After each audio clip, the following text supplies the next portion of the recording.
What if I told you that surviving a single day in the Holy Roman Empire would be like trying to navigate a minefield while blindfolded, with a pack of wolves nipping at your heels? You think your 9 to 5 is tough?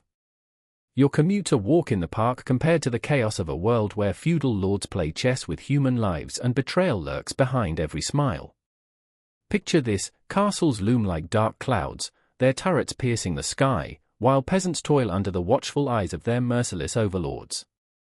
You're surrounded by a cacophony of blood-curdling battle cries and the stench of sweat mixed with fear. An assassin could be lurking behind that peddler's cart, all for a handful of silver coins. A friendly face? Think again. One misstep, one wrong word, and you could end up on the wrong end of a sword, or worse, excommunicated and banished to the wilderness, where your only companions are rabid dogs and your own regret. The political landscape here is more treacherous than a tightrope strung over a pit of snakes. Every duke and prince is a potential backstabber, playing a Game of Thrones that makes today's geopolitical drama look like a kindergarten sandbox brawl. Alliances are as stable as quicksand, and loyalty is a word that barely exists in the vocabulary of the ambitious. Can you keep your head down, or is your ambition strong enough to make you a target? Spoiler alert, it won't end well. And let's not forget the plague lurking around every corner. You think your seasonal sniffles are bad? The Black Death wasn't just a headline, it was a grim reaper on a mission. One moment you're munching on stale bread, the next you're gasping for breath as your body breaks down faster than a rusty horse cart. Hygiene? Forget it. If you think hand sanitizer is essential, you'd be the first one out the door, and right into the grips of a fever that makes you wish for a less painful death. What about the culture? Oh, there's plenty of it, if you can survive the endless debates about theology while dodging heresy accusations. Just a casual afternoon in a tavern might lead to a brawl over whether the Eucharist is real or just a metaphor. Spoiler, you're the metaphor. And humor? Darker than the shadows creeping through the narrow alleyways. If you can't laugh at your own impending doom, you'll drown in despair. Jokes about the gallows become the highlight of dinner conversations. What's the difference between a noble and a corpse? At least the corpse can rest in peace. So, do you still think you could last a day? The truth is, the Holy Roman Empire doesn't just chew you up and spit you out, it feasts on your very soul, leaving nothing but a hollow echo of what could have been. Ready to flip the page? Or would you rather stay blissfully ignorant in your cozy, sanitized bubble? Ignore this at your peril, because once you step closer, the shadows will whisper your name. The city breathed heavily, its brick walls slick with rain, as if the very stones were weeping for what lay beneath. The alleyways twisted like the secrets of its people, sharp, dark, and full of whispers. I stood there, heart hammering, as shadows danced and flickered like the dying embers of a fire. The scent of damp earth and decay clawed at my throat, a reminder of all that had crumbled around us. I remember the moment when the echo of a distant shout sliced through the air, piercing the silence like a blade, shattering the fragile peace. Help! For the love of the gods, someone help! Anya's voice, raw and frantic, twisted my insides. I had seen her smile a million times, bright as the sun breaking through clouds, but now it was gone, replaced by a desperation that clawed at her throat. I pushed through the crowd, a river of panic, fear swelling around me. Faces flashed by, some grim, others wide with horror. I remember that moment, the urgency of it, the adrenaline coursing through my veins. I had to find her. Ahead, I spotted a flash of familiar red hair tangled in the chaos. Anya was backed against a crumbling wall, her eyes wide, darting like trapped birds. The air crackled with tension, the storm of the city's unrest swirling around us. The empire, our empire, was unraveling, a tapestry frayed and tattered, and we were caught in the middle of it. Anya! I shouted, my voice cracking as I pushed through bodies that felt cold and unyielding. I could hear the thrum of my heartbeat, like a war drum, matching the chaos. I remembered, just a month ago, we had laughed over cheap wine in a tavern, dreams laid bare between us like a feast. But now, in this chaos, those dreams felt hollow, shattered like glass on the cobblestones. She turned to me, tears streaking her dirt-smudged cheeks.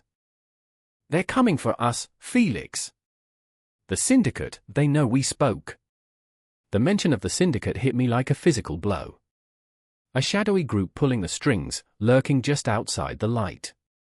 I could almost feel their eyes on us, calculating, judging. The air felt charged, crackling with the electric fear that ran through the veins of the city. I could taste it on my lips, metallic, bitter. Not if we move. Now! I grabbed her hand, feeling the warmth of her skin against my palm, a lifeline in a world spiraling into darkness. But even as I pulled her forward, I couldn't shake the weight of regret that clung to my heart. We were tangled in this. Our voices had risen in protest, our hopes igniting a fire that now threatened to consume us. The streets morphed into a labyrinth of despair as we ran, the sounds of chaos fading into an eerie silence. I couldn't help but glance back. Was I leaving something behind? Or was it the ghost of our past that lingered, the laughter growing faint? The city, once our home, now felt like a predator, waiting to pounce on our every misstep. The shadows stretched and twisted as night enveloped us, wrapping the world in a shroud of darkness. In that oppressive gloom, I felt the weight of the Empire pressing down on my shoulders, 1,000 years of history and blood. Its legacy was one of fragility, built upon the bones of those who dared to dream. And yet, here we were, two idealists fumbling our way through a crumbling reality. Do you ever wonder if it was worth it? Anya asked, her voice trembling, as we ducked into a narrow side street, breathless. All those nights spent dreaming of a better world. I didn't answer right away, the question hung in the air like a noose. Sometimes, I admitted finally, it feels like we're just whispers against a storm. But then there was Thomas, our friend, whose laughter had been the balm for our wounds. He had stood by us as we plotted, as we shouted against the injustices. Now, I could see him in my mind's eye, his face a blend of mischief and resolve, eyes glittering with fervor. But I also remembered the last time we met, the way his eyes had dimmed, the flicker of fear that had crept into his laughter. Did he, too, feel the cracks forming? The storm broke overhead, pouring rain down like God's own fury. It drenched us, cascading down our faces, mingling with our tears. I found myself laughing, a strange, hollow sound that echoed against the stones, a desperate attempt to hold on to sanity. At least we won't smell too bad, I joked, my voice cracking under the weight of it all. But Anya didn't laugh. Her eyes were wide, almost haunted. Felix, we can't keep running. We have to take a stand. The words ignited something within me, a flicker of hope and fear intertwined. I couldn't bear the thought of losing her, of becoming nothing but a ghost. Yet the thought of facing the syndicate, of standing firm against the cruelty that ruled our lives, felt as daunting as climbing a mountain of ice. And what if we fail? I whispered, the dread creeping back in. Better to fight and fall than to fade away into nothing, she replied fiercely, and I could see the fire in her expression, the stubborn resolve. It was breathtaking in its intensity, a beacon in the dark. And suddenly, I remembered. I remembered the way we had once talked about freedom, about writing our own story. The storm raged on, but beneath it, I felt a different kind of storm brewing inside me. An urge, a need to resist, to reclaim what had been taken. I looked at Anya, my heart swelling with both fear and something profound, something that felt almost sacred. Then let's make sure they remember us, I said, my voice stronger now, a vow wrapped in defiance. We stood there, soaked and battered, our hearts thrumming in unison with the chaos around us. The Empire might be fragmented, but within that ruin, we were still alive, still burning. And in that moment, I understood. We were not merely pieces of a broken dream, we were the sparks that could ignite a new beginning. The shadows swirled around us, but we would not be swallowed whole. The night was far from over, and the confrontation loomed closer, the storm within us building to a fierce crescendo as we stepped forward into the unknown, hand in hand, ready to face whatever darkness awaited. The scream pierced through the chill of the morning, a sound so raw and desperate it could crack the very earth open. I stood there, frozen beneath the weight of my own breath, heart hammering like a war drum, watching as the nobleman's blade cleaved the air just inches from the peasant's throat. A moment that hung like a heavy fog, stifling all around it. I remember the sunlight splintering through the trees, casting shadows that danced like ghosts on the ground, whispering secrets of fate yet unsealed. Do you think I care for your pleas? Lord Aldrich spat, his voice dripping with contempt, a sneer twisting his lips. He was a man molded by the opulence of his title, every inch a towering figure cloaked in velvet and arrogance. I could see the glint of his dagger, sharp and cold, an extension of his will. The peasant, a mere shadow of a person, trembled, dirt-streaked and wide-eyed, clutching his tattered cap as if it were a talisman against the storm that was brewing in the Lord's heart. I remember when I was once a boy like you, Aldrich continued, his voice dropping to a chilling whisper, begging for scraps, for mercy.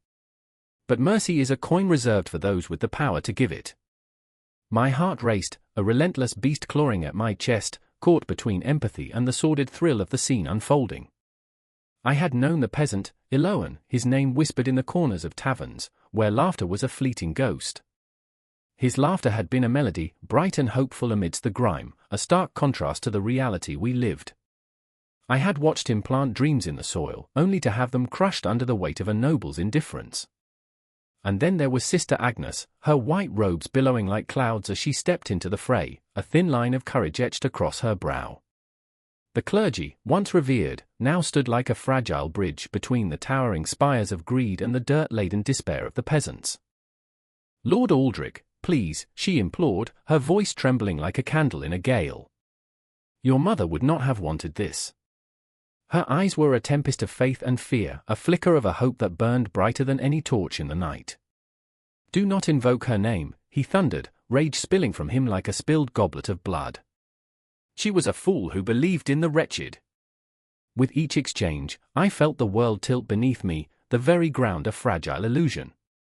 I remembered my own follies, the dreams I once spun, a bright tapestry of ambition, now frayed and falling to tatters beneath the boot of a noble's disdain. The space between us thickened, suffocating. The whispers of the crowd mingled with the scent of damp earth, it was the aroma of desperation and dread, a heady brew that clung to the back of my throat. Each heart beating in that moment seemed to echo my own, a cacophony of sorrow tethered to fear. Iloan, eyes wide, searched the crowd for salvation, a flicker of kindness, a glimmer of hope. But the nobility sat like vultures, feasting on the drama as if it were a grand feast laid out before them. I could feel the weight of their indifference, the heavy stones of apathy pressing down on Iloan's shoulders. The air crackled with tension, a fragile thread suspended between life and a lord's whim. Please, he croaked, his voice barely a whisper, I have a family. The words fell into the chasm of silence, swallowed by the darkness that loomed over us all. The crowd inhaled collectively, a sharp gasp that seemed to echo the churning inside my chest. Family. Aldrich laughed, a sound that cut through the air like a knife. What is family to me? A fleeting notion, a burden. You think I will waste my time on the likes of you? The blade glinted ominously, the steel reflecting a world that felt both terrifying and vividly alive. I could hear Sister Agnes' breath hitch, a prayer caught somewhere between her lips and the heavens. Your power is a curse, Aldrich. It will consume you. It will leave you hollow, she urged. But her words were like feathers tossed into a tempest, they were swept away in the fury of his anger, lost in the chaos of might over right. Yet, even amid the storm, I felt a stirring in me, a fire igniting.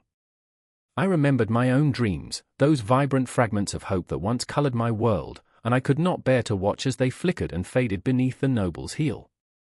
Stepping forward, I felt the ground shift, the shadows closing in, each heartbeat a thunderous drumroll of defiance. Stop! The word burst from me, a fragile yet fierce thing, and the world held its breath. All eyes turned, the weight of expectation falling like a shroud around me. I was a mere wisp in this grand tapestry, yet in that moment, I felt the surge of every peasant's struggle coursing through my veins. You don't have to do this. Aldrich's gaze narrowed, eyes like icy daggers as he assessed the audacity of my interruption. You dare, yes. I shouted, the fervor igniting within me like a wildfire. I dare. You think your title grants you the right to crush lives beneath your heel? You think we are just shadows to be dismissed? Each word was a stone hurled into the pond of privilege, the ripple spreading wide, stirring something that lay dormant in the hearts of those who had watched in silence.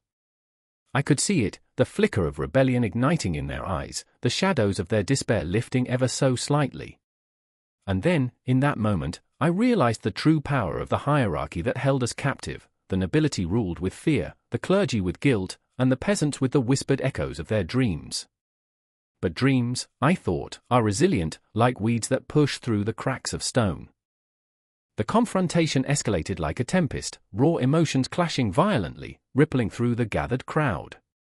Each heartbeat echoed the struggle, each breath felt like a prayer for change. The scene spiraled into chaos as the nobleman's anger collided with the fervor of the crowd, a storm brewing that would either drown us or set us free.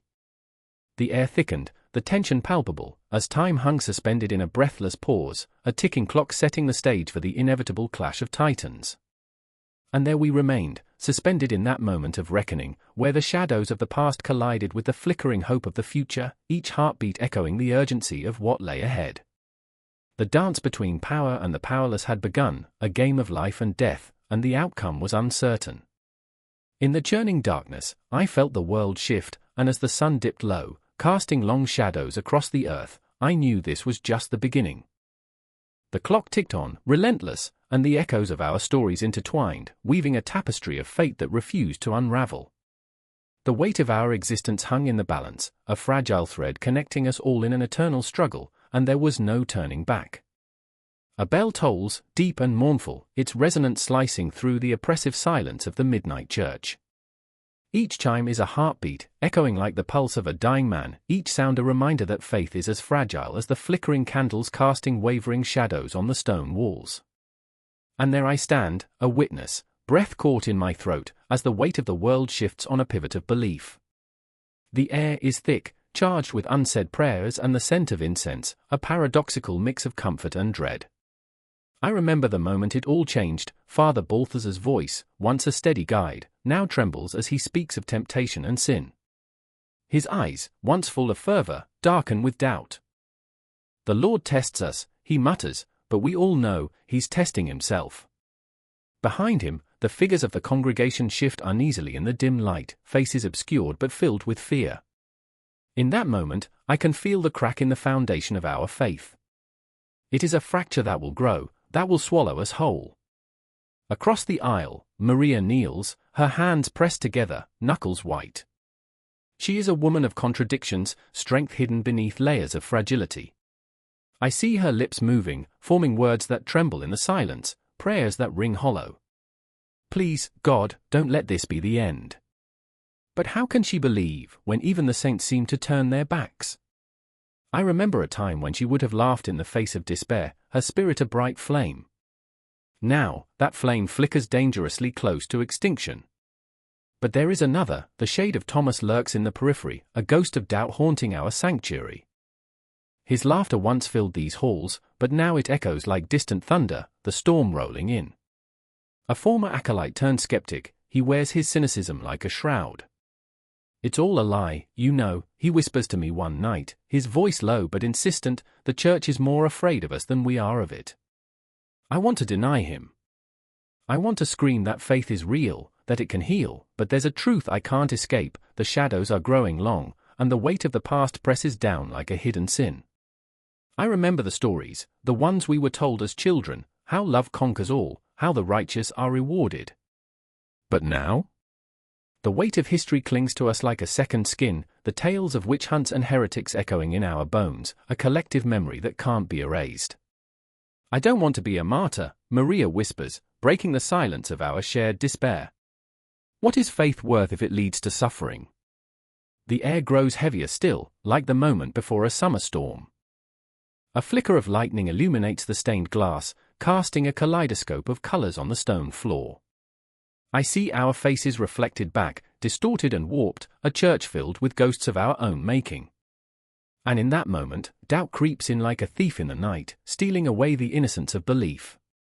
Father Balthazar stands before us, his silhouette framed by the flickering candles, the weight of his collar heavy as a noose.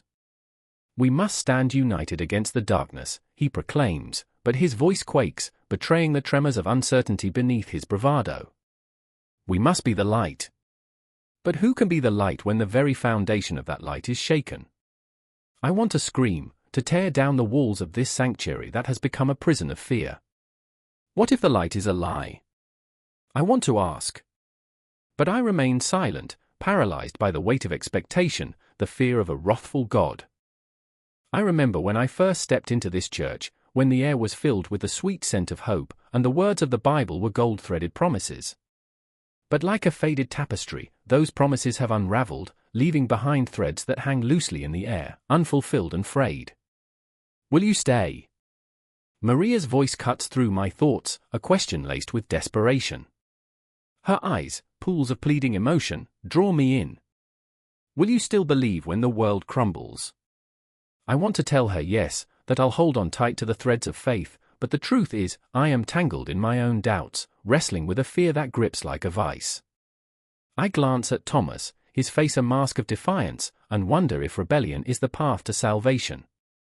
What if there is no salvation, he had said once, and the words hang heavy in the air, like the weight of 1,000 unspoken prayers.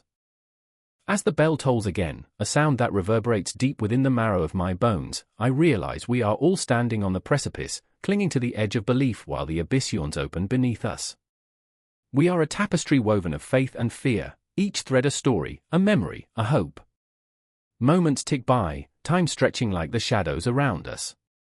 I feel my heart race, a wild, frantic beat, the rhythm of the universe, as if the cosmos itself is holding its breath, waiting for our next move. And then, just as the tension reaches its breaking point, there's a rustle at the back of the church, a figure cloaked in darkness, stepping into the flickering light. My breath hitches, my heart in my throat. Is this the harbinger of doom or hope? The air crackles with expectation, and the world holds still, poised between belief and disbelief.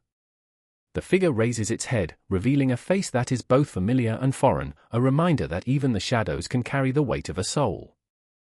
The confrontation is imminent, the moment pregnant with the potential for ruin or redemption. Time has become a cruel joke, a silent witness to our unraveling faith. I remember every whispered secret, every plea for solace, every heartbeat that echoes in the silence.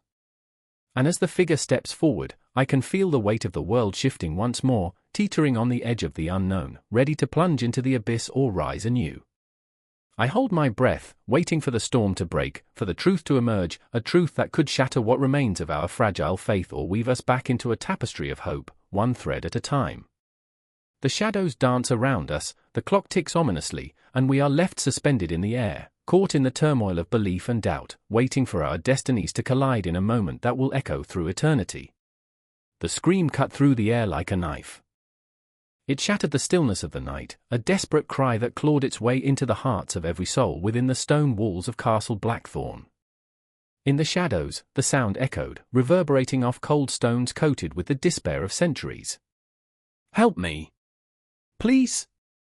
The words dripped with terror, reverberating in the marrow of bones that had grown accustomed to silent suffering. I stood there, heart pounding against the cage of my ribs, feeling the familiar weight of fear settle in my stomach like a stone. There was no mistaking it, the dread that wrapped itself around me was woven from the fabric of my existence. I was but a serf, bound to the land, and the Lord who owned me, owned my very breath. The distant flicker of torches danced against the castle's cold exterior, mocking my desire to flee. But where could I go? The world beyond the castle felt like a vast, dark abyss, unwelcoming and cruel. Across the courtyard, I caught sight of Ilara's face, pale as moonlight, her eyes wide with terror. "They'll come for us next," she whispered, her breath a ghostly plume in the frigid air. The girl was but 16, yet her heart bore the weight of 1,000 broken dreams. She stood beside her mother, both women tethered to a fate they could not escape. I felt their fear seep into my bones, intertwining with my own. I remember, oh, how I remember the way she clutched her mother's hand, each squeeze a silent pact of bravery against the darkness that threatened to engulf us. Then there was Lord Everard, perched high in his chamber, oblivious to the suffering below. A tyrant cloaked in power, he reveled in his dominion, his laughter echoing through the cold halls like the haunting wind. I still remember the first time I saw him, lording over us like a god, his eyes glinting with a cruel pleasure as he surveyed his land, his subjects. We were nothing more than pawns in his game, our lives worth less than the dirt beneath his polished boots. The scream became a chorus of anguish, echoing through the night, drawing me closer to the source. I could hear it now, a struggle, a shuffle of feet, the clinking of metal. My heart raced as I edged closer to the castle's inner sanctum, the shadows pulling me in like a moth to a flame. Every instinct told me to turn back, to retreat to the safety of the fields, to bury myself in the soil that belonged to my lord, but fear was a relentless beast, gnawing at my resolve. I found myself in the great hall, a room that should have been filled with merriment. Instead, it loomed like a grave, heavy and oppressive. The long table stood bare, a stark reminder of the feasts we never had, the laughter that never echoed here. The air was thick with the scent of damp stone and something else, something wicked. Lord Everard's men surrounded a figure, their laughter ringing like the toll of a death knell, a grotesque mockery of joy. And then I saw her. A woman, dark-haired and defiant, her spirit unbroken despite the chains that bound her. She fought like a wildcat, eyes blazing with defiance. I remember thinking she was the essence of all we were meant to be, undaunted, and yet so fragile. Her name was Cora, the rebel who dared to challenge our Lord's decree. The whispers said she had a heart forged in fire, a spirit that would not be tamed. But tonight, her flames flickered beneath the weight of steel. "Stop!" I heard my voice, raw and trembling, escape my lips. It felt like the world paused, a breath held tight in the chest of the universe. Every eye turned to me, and in that split second, I was both terrified and exhilarated. I was the coward who spoke up, the fool who dared to defy the darkness. Lord Everard's gaze met mine, icy and piercing. "And what do you think you can do, serf?" he sneered, his voice laced with disdain, his power palpable. I felt the blood drain from my face, fear pooling in my gut. But Cora, in that moment, looked at me, her fierce eyes ablaze with a hope I didn't know how to hold. She didn't see a coward, she saw someone willing to fight. "Help me," she cried again, and as if her voice was a spell, the world surged back into motion. I lunged forward, propelled by a force deeper than duty, a sense of belonging that surged through my veins. I remember the taste of rebellion on my tongue, sharp and intoxicating. "Release her!" I shouted, feeling the tremor of my own voice. The men chuckled, a symphony of darkness and cruelty, but I pressed on. "She is worth more than your cruelty. She is more than this pitiful game." Each word felt like a stone cast into a still pond, ripples of defiance spreading outward, challenging everything. But every heartbeat thudded with the weight of what could follow. The air turned thick, oppressive. I could feel the shadows closing in, the darkness willing itself to swallow me whole. I saw Ilara, her eyes wide and pleading. I saw Cora, fierce and unyielding, ready to fight even if it meant blood would stain the cold stones. It was a moment suspended in time, yet filled with the promise of everything to come, the confrontation, the reckoning, the raw, unfiltered agony of life under the oppressive weight of a lord. In that breathless moment, choices crystallized like frost in the air. The world around us faded, leaving only the urgency of the moment, the fight, the fear, the flicker of hope. And as Lord Everard's men advanced, their laughter turning into a storm of malice, I could almost hear the heartbeat of the earth beneath us, thrumming with the rhythm of our defiance, echoing into the void. "Fight!" I screamed, my voice rising above the chaos, a rallying cry for those who had forgotten how to stand.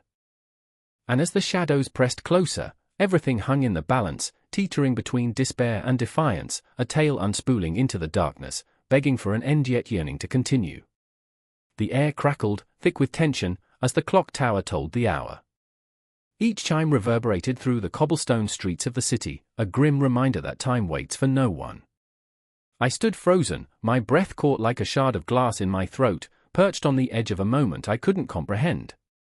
Panic rippled through the crowd, a living organism of fear and confusion. Voices clashed in a cacophony of tongues, words flaring like fireworks, yet none connecting, none understanding. Across the square she stood, Anya, her dark curls framing a face etched with desperation.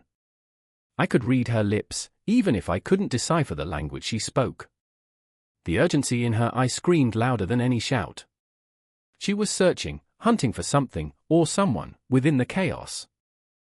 Her hand shook, not just from fear, but from the weight of every unsaid word, every unspoken plea. "Where is he?" she yelled, but the syllables scattered into the air, disintegrating before they could find a listener.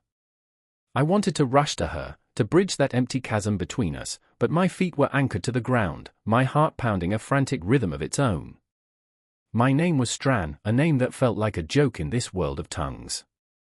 I had grown up with the sounds of many languages swirling around me, each one a thread weaving a tapestry of confusion in my mind.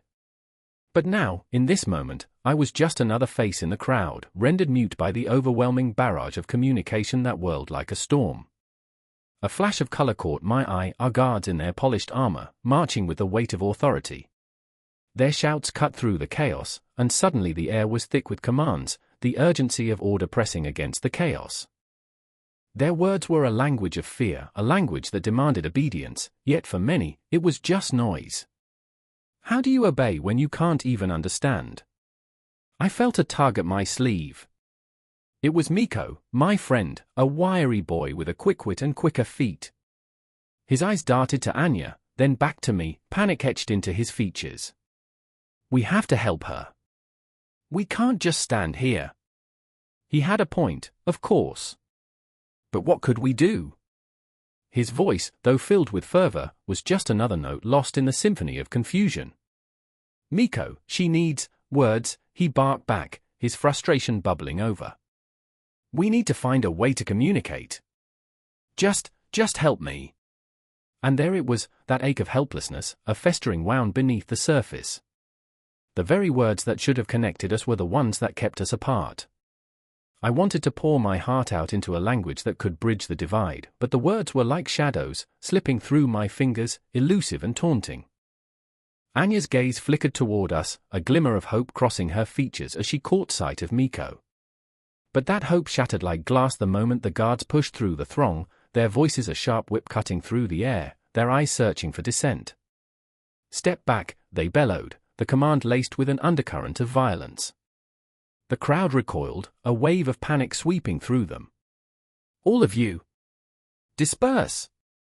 I felt Miko's hand grip mine, his small fingers trembling. "We can't let them take her." He was breathless, determination radiating from him. "If we can just get close enough," but before he could finish, a figure broke from the shadows, a man, tall and cloaked, his presence like a dark cloud against the sun. He spoke in a low voice, his words a language I didn't know but felt like a serrated knife, slicing through the air with a sinister grace. No one understood him either. The crowd held its breath, caught in a moment that felt suspended in time. "Please," Anya's voice cracked. "He's innocent. You have to listen," but the guards advanced, their patience waning.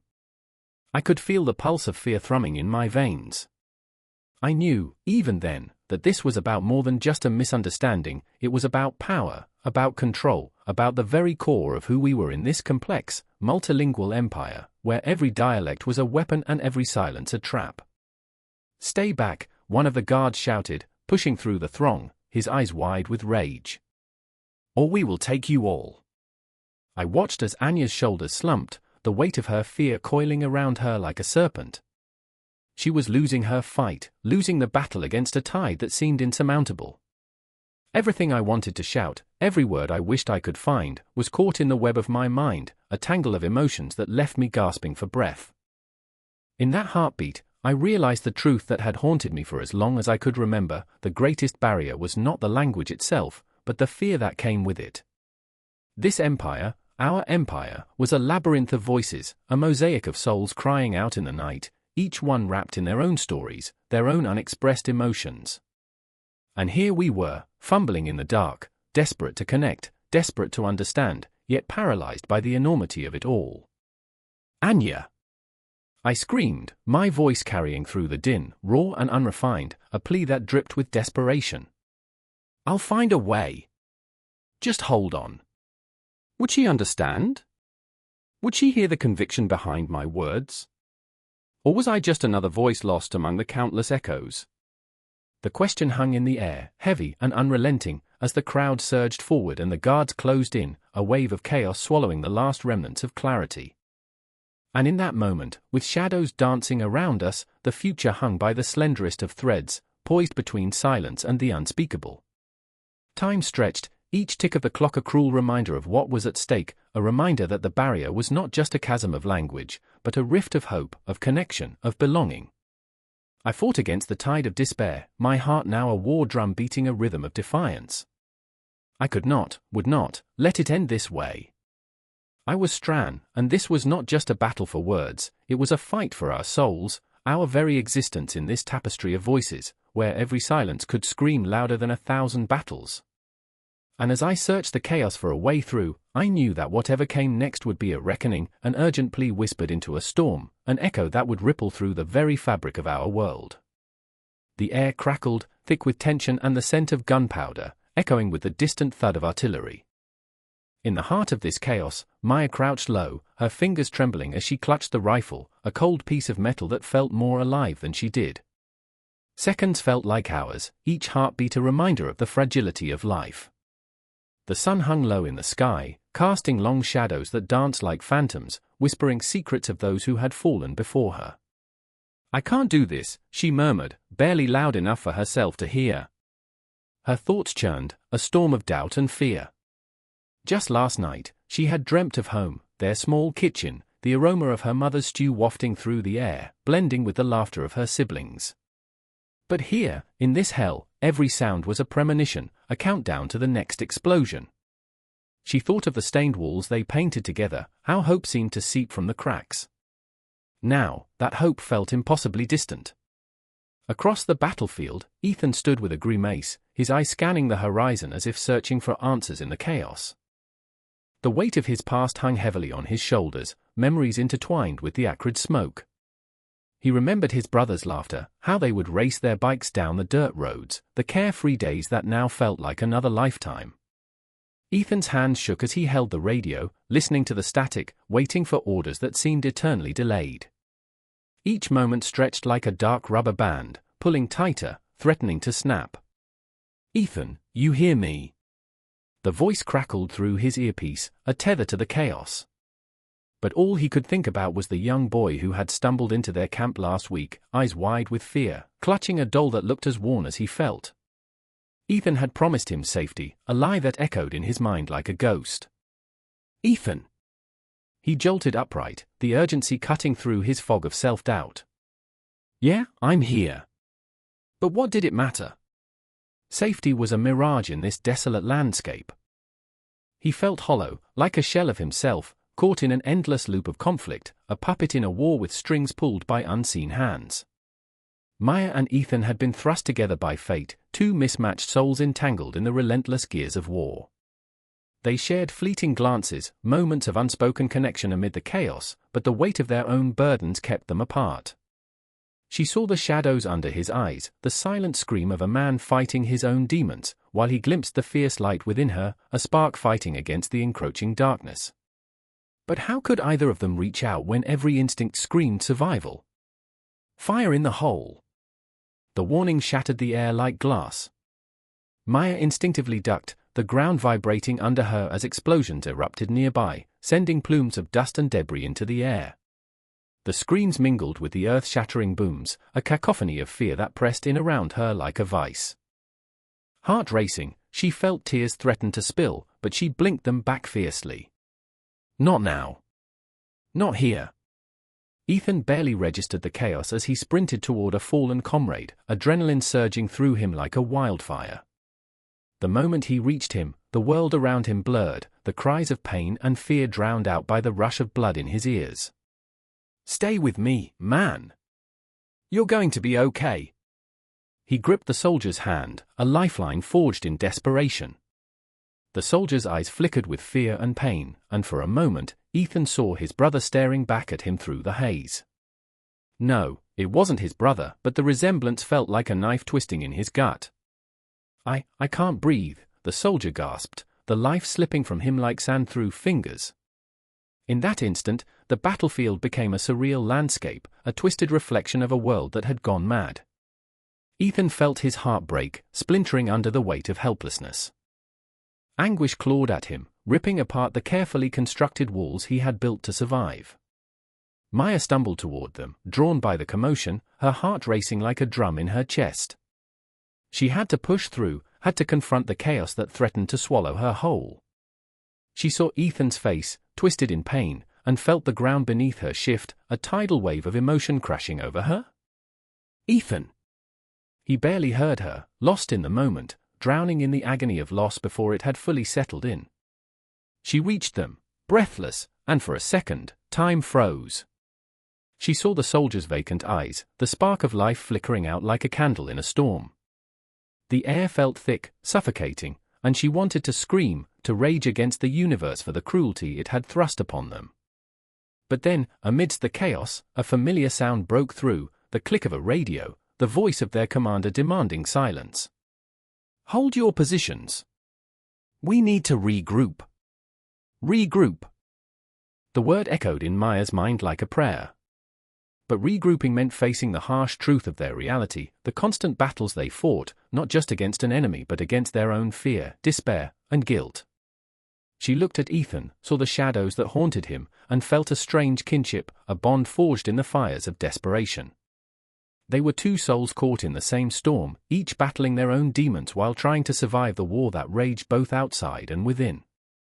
The silence after the explosion felt deafening, leaving only the whispers of the fallen, the ghosts of dreams unfulfilled.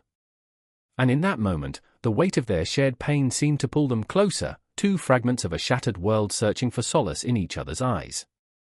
Time and space warped, becoming an abstract canvas, an endless loop of conflict where the heartbeats of the living intertwined with the memories of the lost. They were bound by something larger than themselves, something that whispered of sacrifice and courage amid the dark absurdity of existence. As the sun dipped below the horizon, bathing the battlefield in an eerie twilight, Maya and Ethan stood amidst the remnants of their shattered reality, uncertain of what tomorrow would bring. But here, in the thick of the night, they were alive, fragile and broken, yet still breathing. The toll of warfare clung to them like a second skin, a reminder that even in the darkest moments, hope could flicker in the most unexpected places. And so, they prepared, not just for the battles ahead, but for the emotional reckoning that awaited them in the shadows, where their deepest fears lay coiled, waiting to strike. In the silence, they could feel the weight of it all, and they knew this was just the beginning. The air was thick with a stench that clung to the back of the throat, a bitter cocktail of decay and despair. In the village square, a bell tolled endlessly, each chime a morbid reminder of those who vanished overnight. Bodies piled high behind the church, their ashen faces frozen in a grimace that spoke of a terror unimaginable. I remember standing there, my heart racing, caught between the thunder of the bell and the whisper of the wind, which carried the cries of the sick, the desperate, the dying. "Mother," I had whispered, the word caught in my throat like a stone. "What do we do?" The question hung in the air, pregnant with dread. She turned to me, her eyes hollow yet fierce, a wildfire of survival amidst the chaos. "We keep living, my love. No matter what comes." There was no solace in her words, only a raw, pulsating fear. I was 16, teetering on the edge of childhood, yet thrust into a nightmare where laughter was a distant memory, now swallowed by the shadows.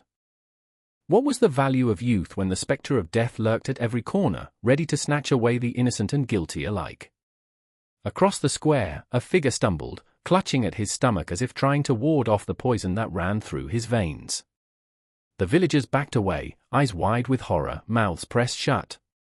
The man, once a blacksmith with the strength of 10, fell to the cobblestones, the sound of his body hitting the ground as final as the closing of a coffin lid. I could feel the collective shudder ripple through the crowd, a wave of fear crashing against our unwilling hearts. And there was Eli, my brother, lost somewhere in the thrumming chaos, fighting his own demons. He had always been the bold one, the dreamer who spoke of distant lands and the promise of adventure. But now, with a skin pallid like the moon, he shuffled through the crowd, eyes glazed, searching for something, someone. I watched as he reached out, fingers trembling, desperate to connect, to hold on to life. "Is it too late?" he whispered, voice tremorous like a spider's web in the wind. "Never," I replied, though my heart quaked, uncertain, a moth drawn to the flame. We were tethered by blood and fear, the weight of a family slowly crumbling under the pressure of the invisible hand that seized us. I remember the nightfall that followed. The darkness was a thick blanket, smothering. The stars, usually so bright against the canvas of the sky, appeared as mere pinpricks, afraid to shine too boldly. I sat beside Eli, huddled together like abandoned children, listening to the groans of the dying from the nearby huts. The sound was grotesque, a symphony of agony that echoed long after the voices had faded. Our laughter had been stripped away, leaving only the uncomfortable silence and the haunting memories of those we had lost. "Do you remember?" Eli's voice was soft, fragile as a breeze. "The time we tried to fish in the river." I laughed, half-hearted, the sound brittle. "You fell in, remember?" Cried like a baby. He chuckled, a sound so foreign now, but it quickly turned into a cough, dry and wrenching. We were so naive. Back then, we thought the world was ours to conquer. His gaze drifted towards the horizon, where the light met the dark. "Now it feels like we're just trying to survive." The weight of his words crashed down upon me. Wave after wave of sorrow threatened to drown us in a sea of despair. I could see our mother, her silhouette flickering like a candle in the wind, tending to the sick, her hand steady even as her heart broke. She was our anchor, yet even anchors can be worn down by the storm. As the bell tolled once more, another soul departed, and I felt the chill creeping beneath my skin. What if it's us next? I turned to Eli, the question trembling on my lips. He reached out, placing a hand over mine. "We fight," he insisted, fierce determination burning in those fading eyes. "We fight until our last breath. We don't let it win." His voice trembled, but there was a spark, a flicker of defiance in the darkness. It ignited something deep within me, and I clung to it like a lifeline. But how do you fight an enemy unseen?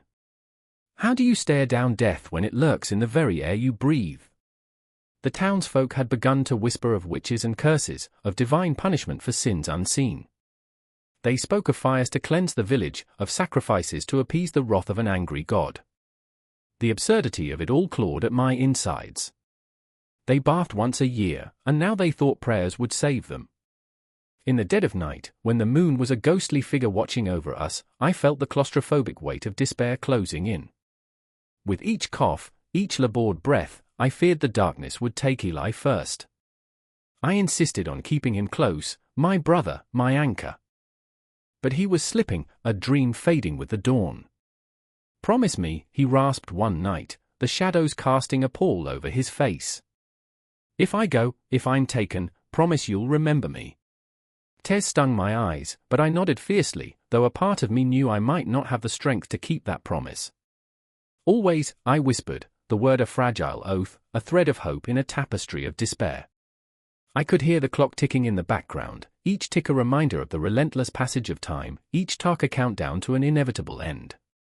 The world felt like a cruel joke, one laugh light-heartedly tossed into the void while the rest of us stood in disbelief. Eli coughed again, each spasm twisting my heart into knots, and for the first time, I felt the horror of the unknown clawing at my throat. I looked around, the shadows lengthening, creeping ever closer. The night was no longer a friend, it was a predator. Together we sat, side by side, wrapped in the fabric of our shattered dreams. The spectre of pestilence hung heavy over us, but in that moment, I understood, we had each other. And that was enough. For now. As dawn painted the world in hues of orange and gold, the chilling reality settled back in. The fight was far from over. With every heartbeat, the tension swelled, waiting for the next toll of the bell, the next scream to shatter the fragile dawn. In the village, shadows danced, and I could almost hear the clock ticking down, reminding us that time was not our ally but our relentless pursuer. And within that truth, a flicker of defiance remained. We were alive, for now. The clang of iron echoed through the stone courtyard, a cruel symphony that marked the arrival of dusk. The air was thick, pregnant with the weight of despair, of hearts on the verge of breaking. I stood there, a witness to the spectacle of the Empire's twisted justice, a frayed rope dangling from the gallows like the last breath of hope, swaying in a sickening dance.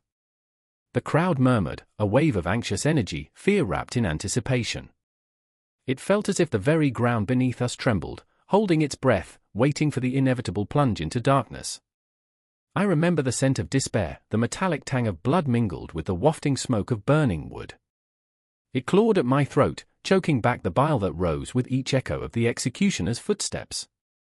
They say justice is blind, but here, it was an executioner's mask that shrouded the truth. I clenched my fists, feeling the rough edges of my own choices, my own life teetering precariously on the edge of a knife. Caught in the thrall of the crowd was Alara, her eyes wide as saucers, shimmering pools of disbelief. Her brother, Kai, condemned for a crime he didn't commit, stood shackled, the weight of accusation pressing down on him like a stone. Alara's heart was a drum, pounding against the stillness of a world that had turned its back on them. "I know him," she screamed into the void, her voice cracking like glass. "He's not a monster." But the words fell as quickly as they were spoken, swallowed by the ravenous shadows that loomed over the gallows.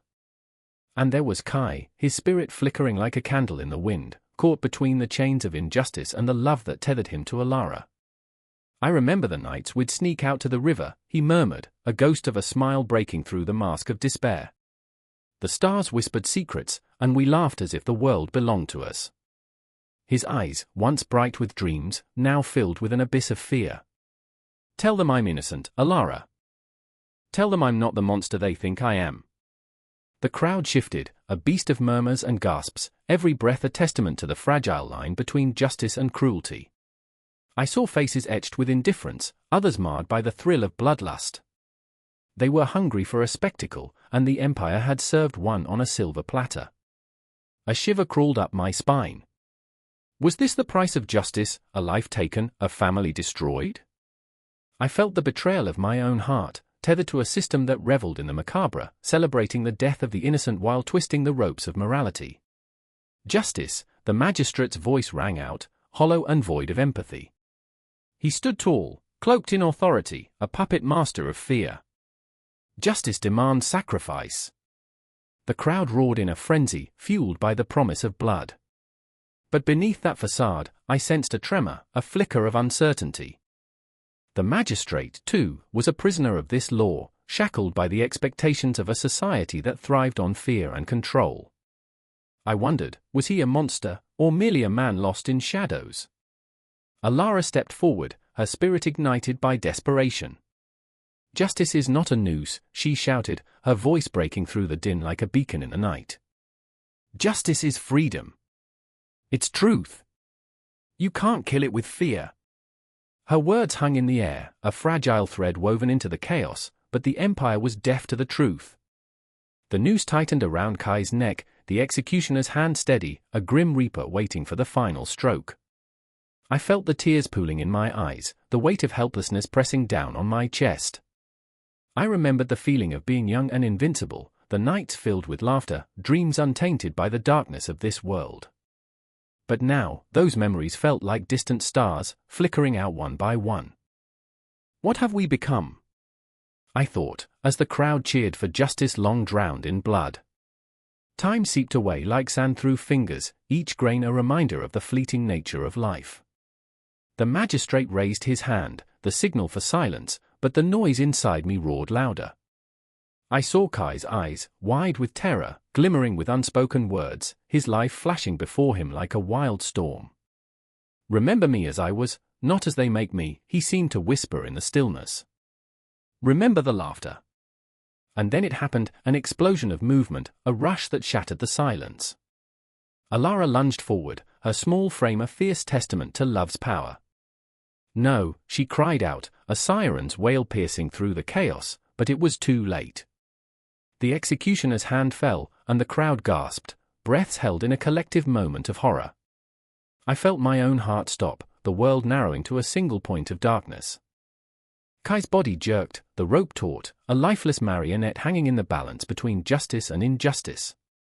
The world erupted, a cacophony of screams and shouts, but in that moment, time stood still for me.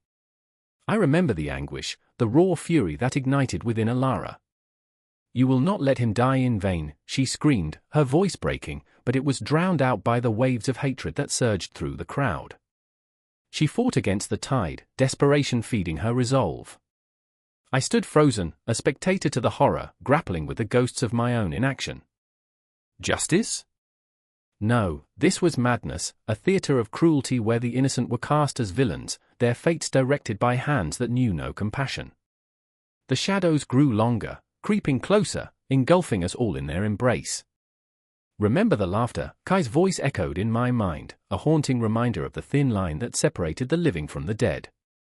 I felt the weight of the Empire's injustice, pressing down on my soul, and I was left gasping for breath, grasping at the frayed edges of hope.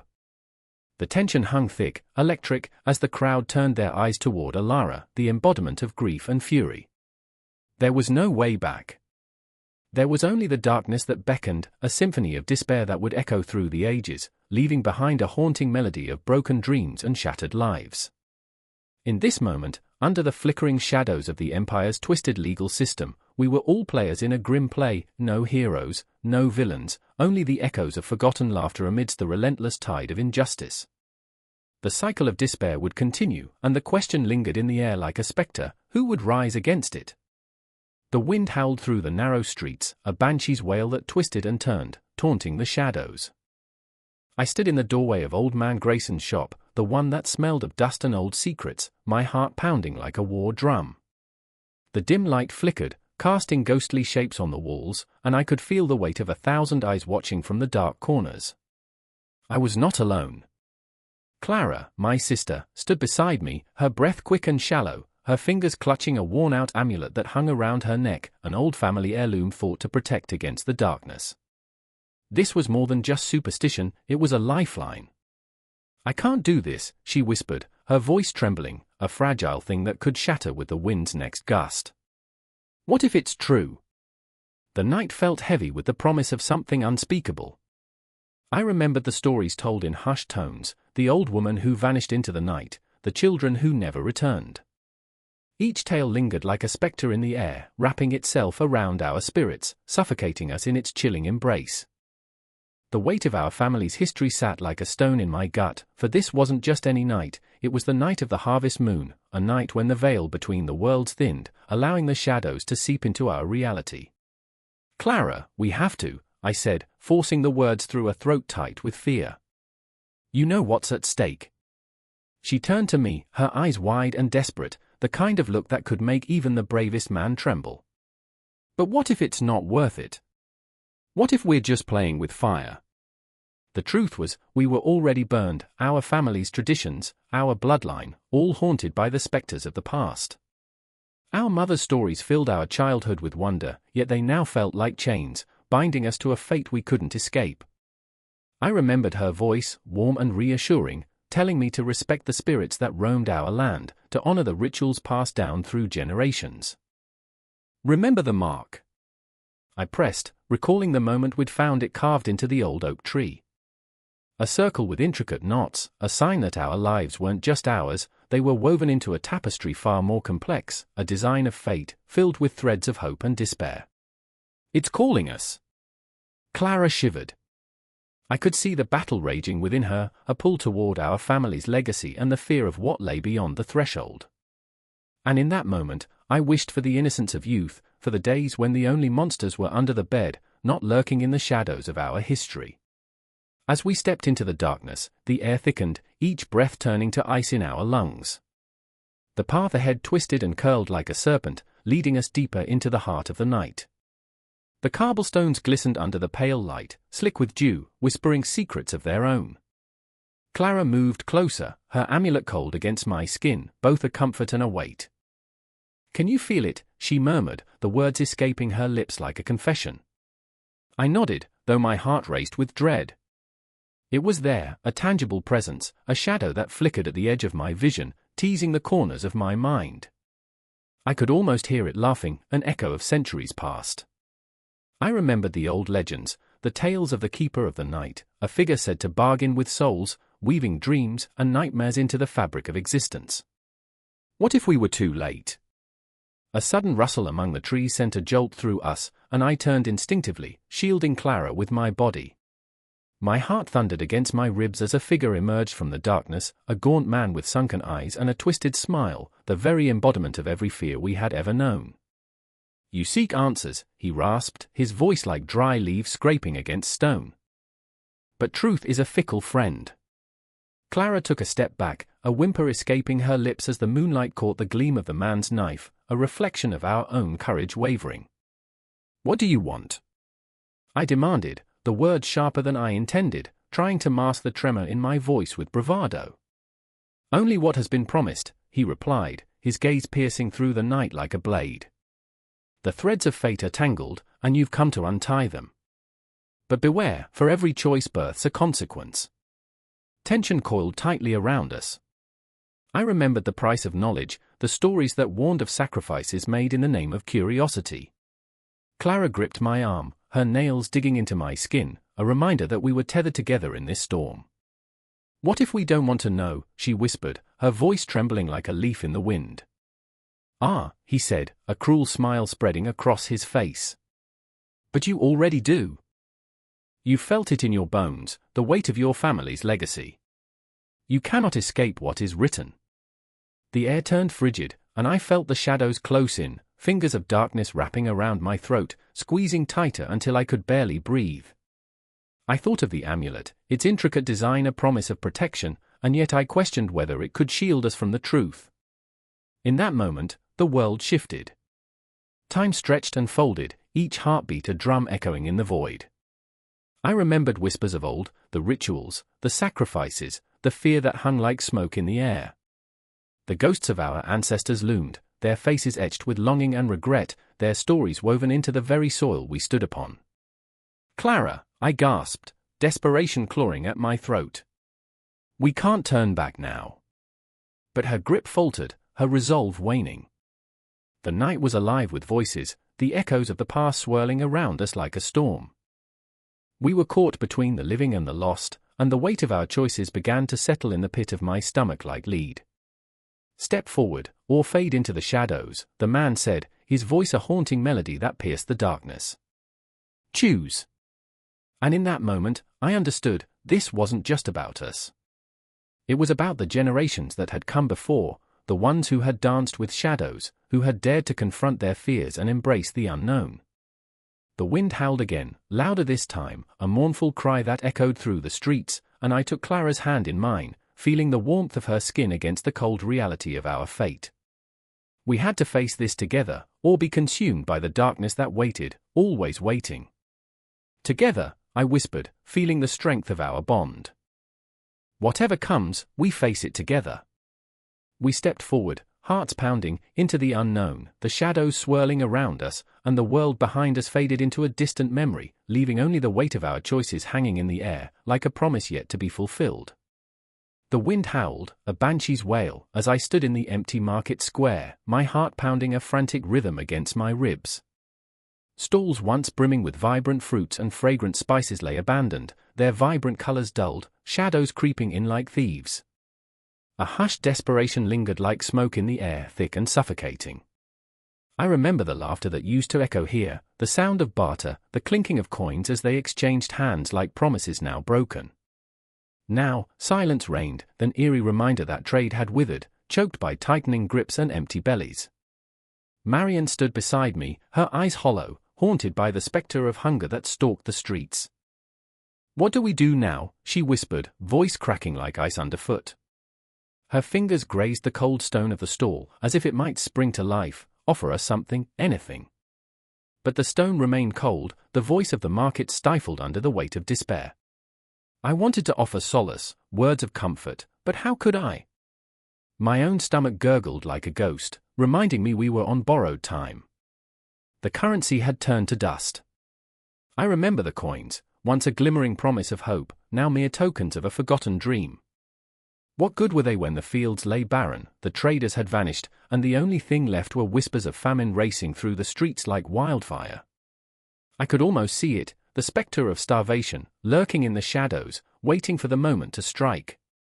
And then there was Thomas, a figure carved from determination but hollowed by the struggle, his jaw set tight, eyes blazing with a fierce light.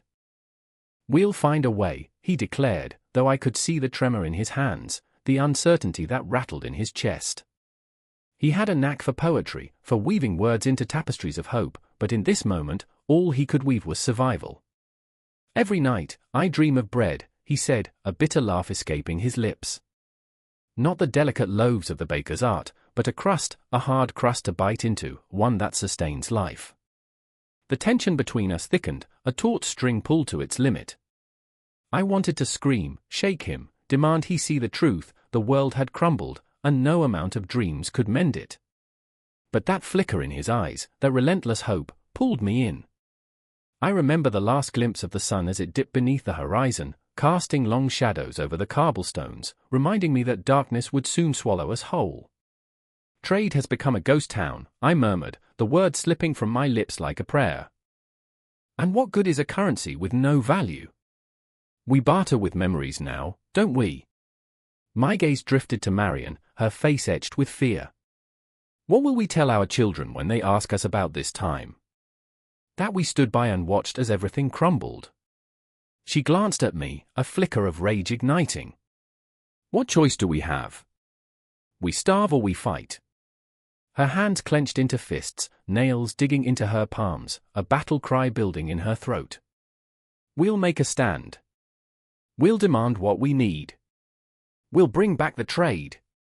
I remember, Thomas interjected, his voice suddenly steady. The sound of haggling, the thrill of a bargain struck. We've lost that, but we can't lose our spirit.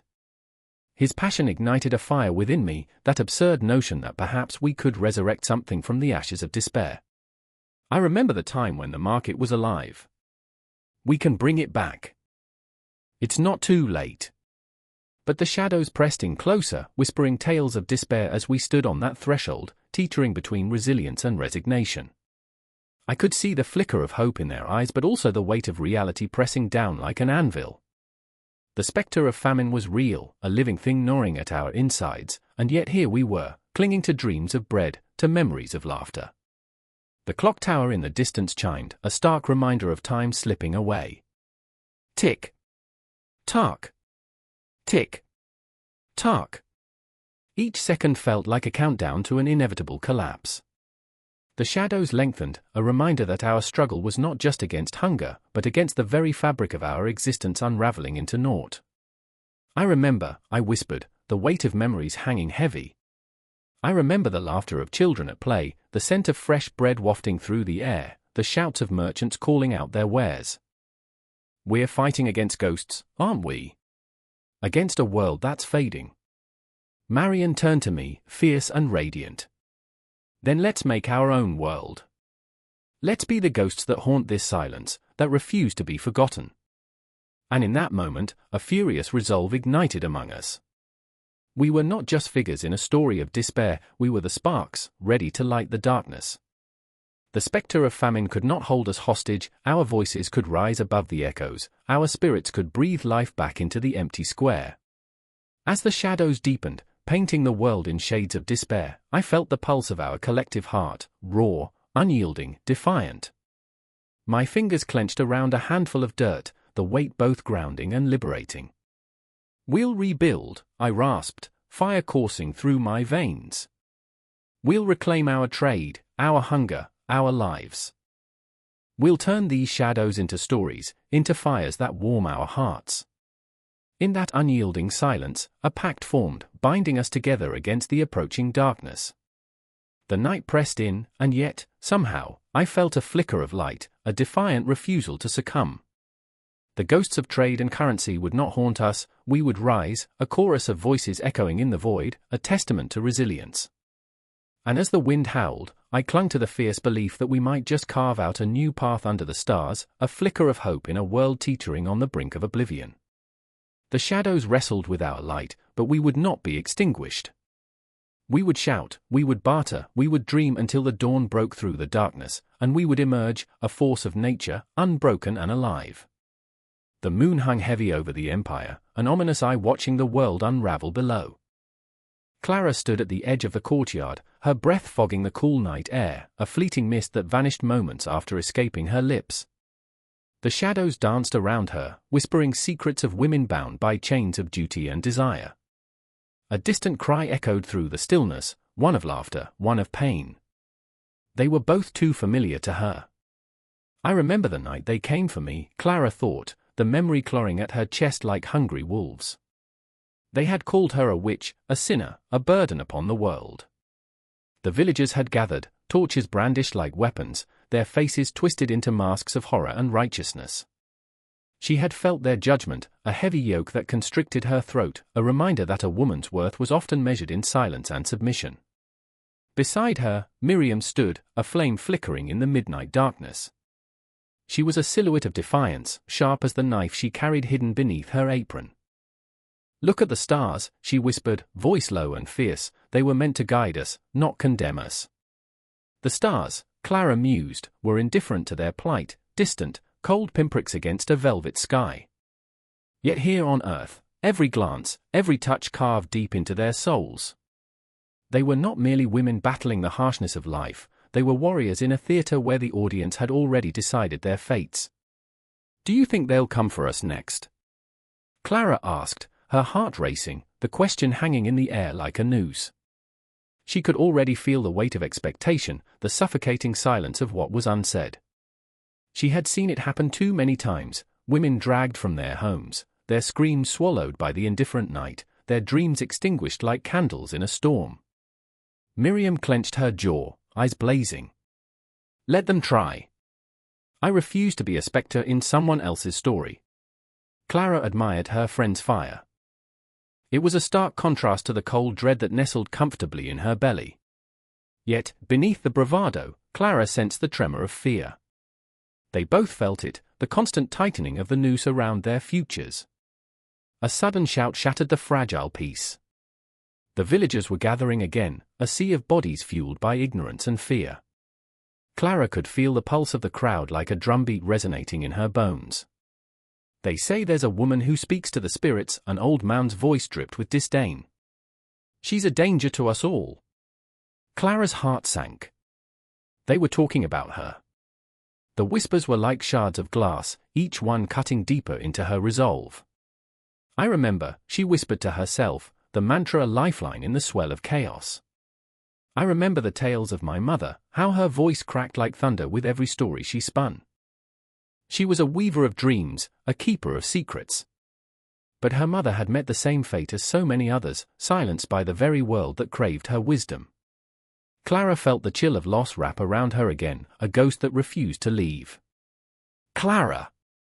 Miriam's voice rang out, sharp enough to snap her back to the present. "We need to move. Now." The urgency in her tone sparked a moment of clarity. They could not wait for the storm to come crashing down, waiting was an act of surrender. As they slipped through the shadows, the city around them thrummed with an eerie energy. Lanterns flickered like wounded fireflies, casting long, twisted shadows. Clara felt the weight of every woman who had walked these streets before her, their laughter mingling with the cries of the damned.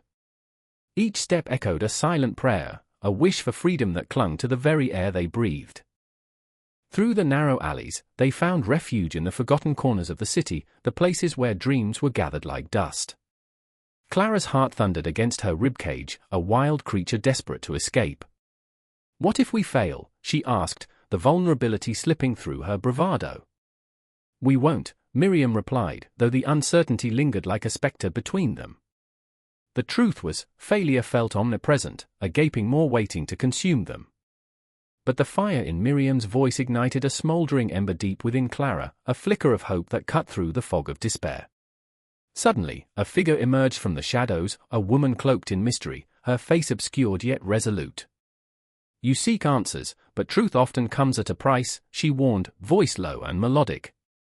Clara felt the weight of her gaze, as if the woman could see the very essence of her soul. "Are you willing to pay?" "I've already lost everything," Clara replied, her voice steady despite the tremor in her heart. "What more could they take?" The words hung in the air, a challenge and a plea all at once. The woman's lips curled into a knowing smile. "Then follow me." The promise of rebellion surged through Clara's veins, intoxicating and intoxicatingly dangerous. The shadows beckoned, and with every step, they were tearing down the walls that had confined them for far too long. "Together, we can rise," Miriam said, hand clasping Clara's with fierce determination. They were not just two women lost in the chaos, they were a force of nature, a storm gathering strength, ready to break free from the chains that bound them. But beneath the surface, doubt festered, whispering haunting echoes of past failures. It was a battle waged not just against the world outside, but the one within. Clara took a deep breath. This was not merely about survival. It was about reclaiming their narrative, redefining their roles in a story written by men, by fear, by silence. With footsteps echoing in the dark, they stepped into the unknown, hearts pounding like war drums, souls intertwining in a chaotic dance of defiance. The night was theirs to conquer, and somewhere in the distance, the stars shimmered, witnesses to the birth of a revolution. The air crackled with tension, every heartbeat a declaration of war against the confines of an empire that sought to define them.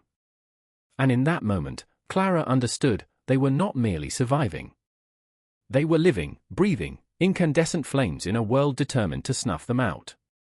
The journey ahead was fraught with danger, but together they would light the path, a beacon of hope in a world shrouded in darkness. The clock struck midnight, echoing through the empty halls of the school, each chime a haunting reminder of what was lost.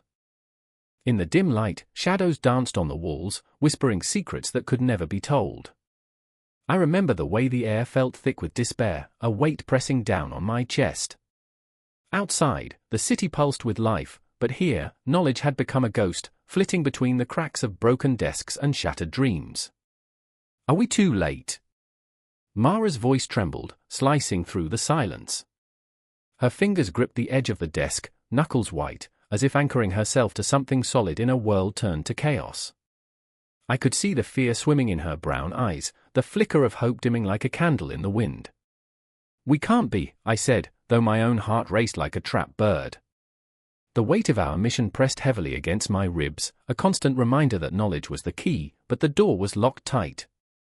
I had seen it in the faces of the children who filled these halls, children who knew nothing of Shakespeare, of Einstein, or even the simple joy of reading. Instead, their world was a canvas painted in shades of grey, filled with whispers of despair and uncertainty. Mara's brother, Sam, stood at the door, his silhouette a dark outline against the flickering light. We have to make them see, he said, voice raw, trembling with a ferocity that ignited something deep within me. They deserve to know. His words struck a chord, resonating like a drumbeat, echoing through the emptiness. But how could we make them see? The eyes of the world were clouded, burdened by the weight of privilege and the arrogance of those who hoarded knowledge like precious jewels, never sharing, never caring. I remember the first time I held a book, I whispered, almost to myself. The smell of the pages, the promise of adventure. I was 10, and the world felt so big, so full of possibility. I could still feel the texture of the worn cover, the thrill of turning each page, each word a spell that whisked me away. But what of the children who would never know that magic? Who could only dream of a world filled with stories and truths? Mara's gaze flickered toward me, a spark igniting in her eyes. What if we turn the lights on, she suggested, a hint of mischief threading through her voice.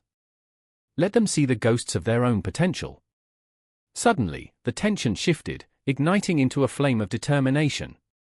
I could almost taste the electricity in the air, a promise of rebellion. We rummaged through the clutter, each object, a relic of a forgotten time, seemed to whisper tales of those who had once roamed these halls, knowledge seekers who had dared to imagine a different world. Then came the moment. Sam found the old projector, dust and cobwebs clinging to it like secrets waiting to be unveiled. His eyes lit up, a glimmer of hope igniting in the darkness. This could be it, he exclaimed, a spark of creativity dancing in the air around us. He connected the projector, fingers shaking with anticipation. As the first images flickered to life, the room breathed again. The walls trembled with the pulse of history, the moon landing, the civil rights march, the very essence of humanity unfolding before us like a flower in bloom.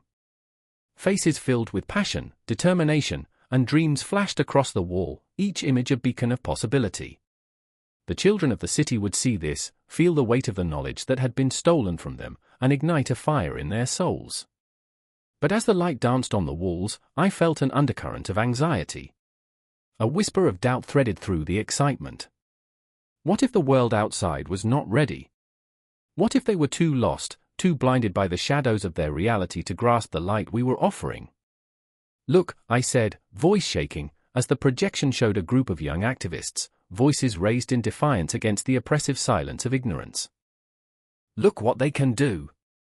My heart raced at the thought. Each child could be a revolution, a spark of change in a world that had tried to snuff them out. But just as the hope began to swell, a loud bang echoed through the halls, a sound that shattered the fragile bubble of our creation. The door flew open, and a figure loomed in the entrance, bathed in the stark hallway light. "What the hell are you doing?" It was Mr. Lawson, the principal, his face twisted with rage, eyes narrowed like a hawk spotting its prey. Mara's breath caught, a gasp that hung heavy in the air, suspended time. Fear surged through me, threatening to drown the hope we'd cultivated. Had we gone too far? Were we too reckless, too naive to think we could challenge the system? "Turn it off," he yelled, the authority in his voice laced with a chilling finality. "You think this is a game? You think knowledge is a toy to be played with?" In that moment, I saw the truth in his eyes, a mirror reflecting the very walls that had kept us apart. Knowledge was indeed a privilege, locked away for those who wielded power, a weapon turned against the very souls it could save. But even in that overwhelming moment, I felt the pulse of determination rising again, a tide that could not be held back. "No!" Sam shouted, stepping forward, a lion ready to defend its pride.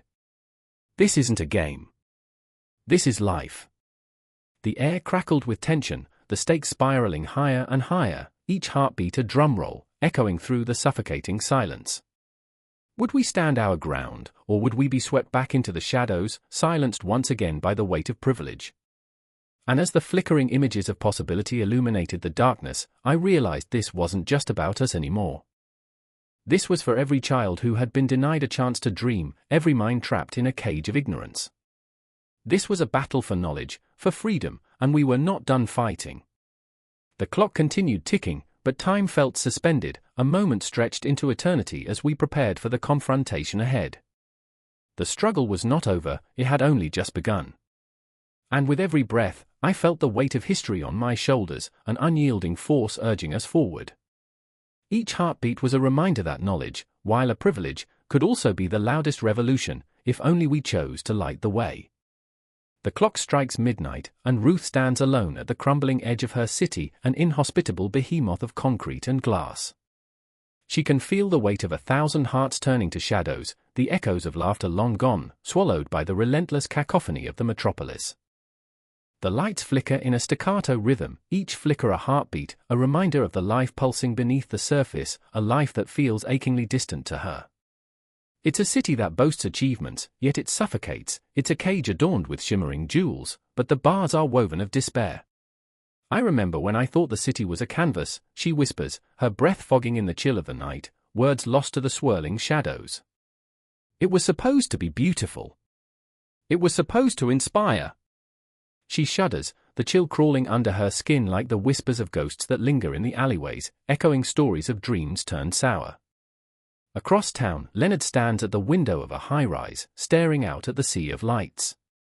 The glow filters through the grime, illuminating the cracks of a heart worn thin by the grind of urban life. I remember, the phrase becomes a dull mantra, a lifeline tangled in the mundane. I remember the promise of progress, the thrill of being part of something bigger. But now, all he sees is a tapestry of loneliness woven through crowded streets, a city that thrives on the backs of its weary souls, each face a mirror of his own tormented reflection. Then there's Myra, her spirit tied to the countryside, where the stars hang low and the moon bathes the fields in silver. She clutches a bouquet of wildflowers, vibrant and alive, yet they wilt in her grasp, much like the dreams she held onto for too long. "I should have stayed," she murmurs to the night, her voice trembling with regret. "I should have fought harder to keep this place alive." The earth below her toes is soft, but the weight of urban sprawl creeps ever closer, a monstrous hand stretching out to claim her beloved homeland. The city breathes with a primal force, a hunger that draws in the lost and broken. Ruth steps deeper into its embrace, the asphalt hot beneath her feet, the siren screaming a siren song of urgency. She watches families hurriedly cross the street, their faces strained, eyes darting as if the shadows might reach out to snatch them away. What does it mean to live inside this chaos, she wonders. What does it mean to be alive here, where each heartbeat is drowned by the roar of machines? Leonard's fingers tremble against the pane as he gazes down into the abyss of streets filled with bodies pushing past one another, all of them aching for connection yet too afraid to glance up. The city is a beautiful beast, yet it devours hope, leaving only hollow shells behind. Am I any different? He asks himself, each breath heavy with the weight of unuttered truths. Am I just another ghost wandering these concrete corridors? Myra stands at the edge of her countryside, the fields stretching endlessly, but the shadows loom in the distance, hazy outlines of buildings that threaten to infiltrate her sanctuary. I remember, she recalls wistfully, the laughter of children, the scent of rain on soil, the stars like diamonds spilling out of the universe. Yet, she sees the creeping tendrils of urbanity reach toward her, promising convenience but demanding her very soul in return. As the clock ticks, the three lives intertwine, threads of despair and longing weaving an intricate tapestry of connection. Ruth feels the pulse of the city in her veins, a rhythm that fills her with both life and exhaustion. Each step she takes resonates with the remnants of 1,000 stories, each heartbeat a reminder of the cost of urban living. What price do we pay for progress? She questions the night, her voice a whisper against the deafening silence. Leonard's heart races as he recalls moments of vulnerability, the way he once wept against a stranger's shoulder, the comfort of human touch lost in the skyscraper shadows.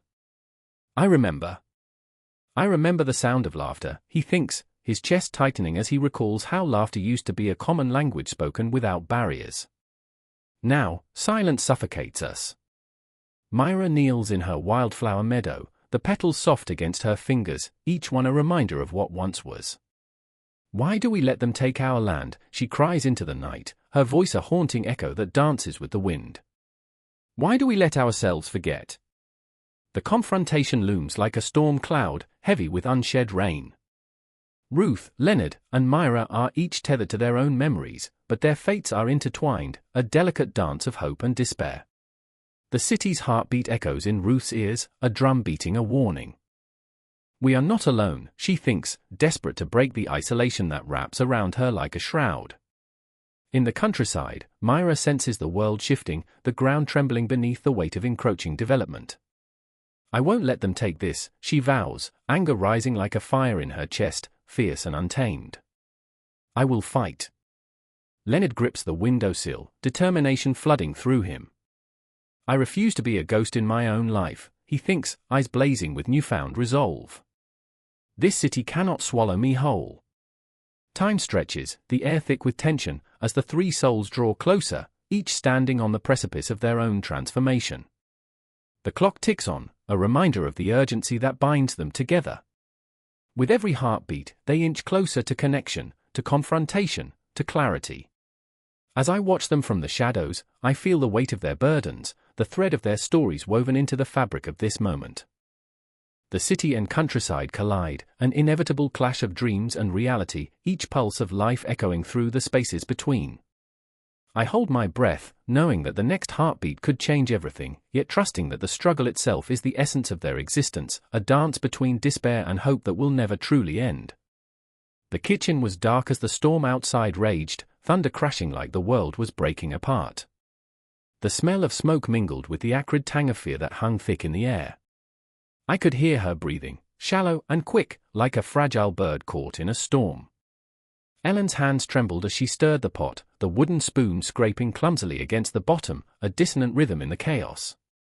It was just food, but it felt like everything.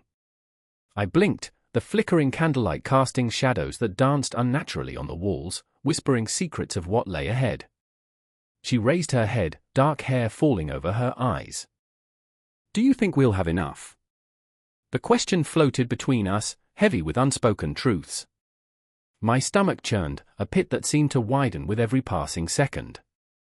I remember when we used to feast, I said, forcing a smile that felt like shards of glass in my throat. When food was a celebration, not a calculation. Memories flooded back, the clinking of silverware, laughter mingling with the aroma of rosemary and garlic. Those moments felt like lifetimes ago, before the hunger tightened its grip around our throats.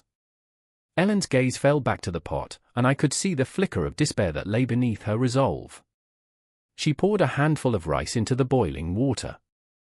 It seemed futile, as if we were trying to fill an ocean with a teaspoon. "It's all we have," she murmured, almost to herself. The silence pressed in, heavy and suffocating. Outside, the wind howled like a ghost, and I felt a shiver creep down my spine. "I remember," I whispered, losing myself in the echoes of our past. The way we would gather wild herbs, the vibrant colors of fresh vegetables from the market. I can still taste that sweet honey from the farm up the hill. Each recollection was a knife twisting in my heart, reminding me of a world that felt impossibly distant. The crunch of fresh bread, the tartness of ripe tomatoes, it was a nostalgia that tasted bittersweet, like unfulfilled dreams. Suddenly, a crash of thunder shook the windows, and Ellen flinched, her eyes wide with fear. In that moment, I saw the flicker of something deeper, a longing, a desperation that didn't just seek sustenance but a connection, a semblance of normalcy in this chaotic life. "We can't let it go," she said, her voice fierce yet trembling. "We can't let food become just a means to survive." But survival twisted our desires into strange shapes. I glanced at the shelves, the stark emptiness that mocked us. There were remnants of meals past, dried beans scraping the bottom of a nearly empty bag, a jar of pickles forgotten and now half empty. Each item held its own story, a ghost of what once was, and what could no longer be. "I remember," I began again, a mantra against the darkness. "When I took my son to the orchard, and he ate an apple so ripe it dripped down his chin. He laughed, the juice running down to his elbow. It was pure joy. Tears threatened to spill over, the weight of memory crushing me. I swallowed hard, wishing to hold on to that fleeting moment forever, but the fear clawed at me, a visceral reminder that joy was a luxury we could hardly afford now. "Will we ever get back to that?" Ellen asked, her voice barely above a whisper, as if saying it too loudly might shatter the fragile hope we clung to. I wanted to tell her yes, to promise her a return to abundance, to laughter spilling over tables, but the truth tasted like ash on my tongue. Maybe it's not about getting back," I said, desperately searching for words that could heal. "Maybe it's about finding joy in what we have now." I gestured to the pot bubbling on the stove. "This, right here. It's nourishment. It's ours." But even as I spoke, doubt gnawed at my insides. The rice simmered, but it felt like a microcosm of our lives, hot water swirling around something unformed, barely holding together. Outside, the storm grew, a cacophony of nature's fury, and I felt a flicker of resentment deep within me. Why had it come to this? Why were we at the mercy of forces beyond our control? Ellen's hand brushed against mine, a fleeting touch that ignited something inside me, a reminder that even in despair, connection thrived. "When I was a child, my grandmother used to say that food was more than sustenance, it was communion," she said, her eyes shimmering with unshed tears. "It brought us together, made us whole." The words hung in the air between us, a fragile thread binding our hearts, even as the chaos threatened to tear us apart. I closed my eyes, envisioning that kitchen long ago, bustling with life, the laughter of friends overlaid with the clinking of glasses. I remembered the warmth of hands working side by side, sharing stories and passing dishes, the ritual that turned simple ingredients into something sacred. It was the essence of humanity, the spark that ignited our spirits.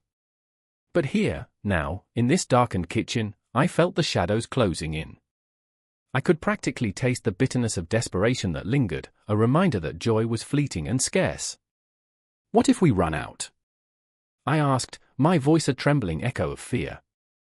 "What if this is it?" Ellen paused, the light in her eyes flickering like the candle flame. "Then we make do," she said, a fierce determination in her voice. "We make do and find joy in the little things." And just like that, a resolve settled in my chest, heavy yet familiar. I remembered the laughter, the warmth, the way food could weave the fabric of our lives together, even in the direst of circumstances. We were still here, still fighting. The storm outside roared, but within these walls, a quiet revolution stirred. The pot bubbled, and I leaned closer, inhaling the steam, an ephemeral reminder that life could still hold warmth, even in the coldest of nights. I felt Ellen's presence beside me, solid and unwavering, and I knew that whatever lay ahead, we would face it together. The storm might rage, but we wouldn't be swept away. And as we stood there, together in our kitchen, a flicker of hope ignited within me, bright against the tempest. The food was simple, yes, but it was our lifeline, our bond. It was a promise that even in darkness, light could break through, flickering like a candle against the void. In this moment, I felt the universe shift, a cosmic reminder that perhaps, in the end, it wasn't just about what we ate, but how we chose to nourish our souls. The sound of shattering glass echoed in the dim alley, a sharp cry piercing the silence. I turned, my heart racing, catching a glimpse of a figure darting into the shadows. The moonlight flickered like a reluctant witness, illuminating the shattered remnants of a world once vibrant, now haunted by despair. I remember the laughter that echoed off these walls just a year ago, the raucous joy that occupied every corner. But tonight, a different tune played, a dirge, heavy with sorrow and longing. Amelia's fingers trembled as she cradled the broken bottle, shards glinting like cruel stars in the darkness. She was an artist, once revered for her bold strokes and wild colors, but now her canvas had turned to chaos. "What have I done?" she whispered, her voice a fragile thread tugging at the fabric of the night. Across the street, Ethan watched, his heart in a vice grip. He had loved her, loved the reckless abandon with which she had embraced life and art. He still remembered their last night of warmth, the way she painted the air with her laughter, how the world seemed to stop as she spun tales of dreams that danced just out of reach. But with every passing day, the weight of reality cracked her spirit, and the brilliance of her colors faded into grays and blacks, a palette of despair. "Amelia," he shouted, though it felt like a scream swallowed by the void. He stepped closer, the heartbeat of the city thrumming beneath his feet, a pulse that mirrored the chaos in his chest. "You don't have to do this." She looked up, eyes aflame with fierce emotions, tears mingling with the remnants of her shattered dreams. "What do you know of it, Ethan?" she spat, each word a blade. "You stand there, painting a perfect picture while I drown in this abyss. The world has forgotten me." But he remembered. "I remember," the words clung to his throat, heavy with unspoken promises. "I remember the way you lit up a room. The way you could make the stars weep with your music." In the alleyway, the remnants of her art lay scattered like memories, discarded sketches, fading notes of a melody that once soared. Each piece was a fragment of her soul, a flicker of who she had been. The ghosts of her past loomed, shadows of laughter and heartbreak intertwined, a haunting echo that begged for release. She turned away, her silhouette swallowed by the night, the distance between them stretching like an endless chasm. "Art is supposed to heal," she murmured, "but all it does is remind me of what I've lost. I can't do this anymore." The weight of her words crushed him. "You're not lost, Amelia. You're still here." But even as he spoke, doubt curled around his heart, a dark fog that clouded the hope he clung to. Did he believe it himself? Or was he merely grasping at the remnants of a dream? And there it was, the moment when the world held its breath, teetering on the edge of despair. The city pulsed around them, a chaotic blend of music, laughter, and the muffled cries of those seeking solace in the shadows. Ethan could hear the distant strumming of a guitar, the soulful wails of a singer pouring their heart into a crowd that danced to the rhythm of life. It was a reminder of the beauty that still existed, a defiance against the darkness that threatened to swallow them whole. "I can't face it," Amelia said, her voice barely above a whisper. "What if I'm never good enough again?" A million memories flooded Ethan's mind, her first gallery opening, the way the crowd had erupted in applause, the joy on her face that had made the night glow. "You are enough," he insisted, stepping closer, his heart pounding, urging her to listen. "You always have been. You just need to find your way back. Art is not about perfection, it's about truth. And your truth is beautiful." As the words hung in the air, a flicker of something, hope, perhaps, passed between them. Amelia hesitated, a slight tremor in her hand as she reached for the remnants of her shattered bottle, the glass reflecting a light that seemed to whisper promises of redemption. "And what if my truth is too raw, too broken?" "Then let it bleed," he urged, desperation creeping into his tone. "Let it bleed onto the canvas. Let it scream, let it cry. That's where the beauty is, in the pain, in the struggle. Don't you see?" Your art, your music, they're the antidote. They give voice to the silence. In that moment, a memory flickered like a dying flame, a night spent beneath a canopy of stars, the two of them sharing dreams, fears, laughter wrapped in the warmth of the cosmos. The night had been alive, crackling with the promise of tomorrow, the sound of her voice singing softly against the backdrop of the unknown. I remember, he whispered, the weight of the past weaving through them. I remember how you made the silence sing. Tears slid down her cheeks, and somewhere in that moment of vulnerability, the night cracked open, revealing the shimmering possibility of rebirth. The shadows that had loomed so large began to recede, revealing the fragments of her artistry waiting to dance once more. Maybe, she breathed, the word hanging in the air, heavy with uncertainty yet laced with the thin thread of hope. Ethan felt it, a spark igniting within him, an ember of belief that burned brightly against the encroaching darkness. As the distant strains of music swelled, a heartbeat, a rhythm, they stood on the edge of something vast, teetering between despair and the intoxicating allure of creativity. The world beckoned, filled with color, sound, and stories waiting to be told, but first, they had to confront the ghosts that whispered in the shadows, a confrontation that would shake the foundations of their very beings. And in that charged air, amidst the echoes of a city alive with possibility, they knew this was only the beginning. The confrontation loomed, their hearts racing in sync, ready to face the tumult of emotions, the rawness of life, against the backdrop of art, music, and the pulsating beat of an unyielding world. The rusted bell tower clanged violently, its mournful sound slicing through the dawn like a knife. I stood in the dim light of morning, the air thick with the scent of damp earth and the bitter tinge of smoke from last night's fire. The streets were waking, but the world felt like it was holding its breath, suspended in that eerie moment before chaos erupted.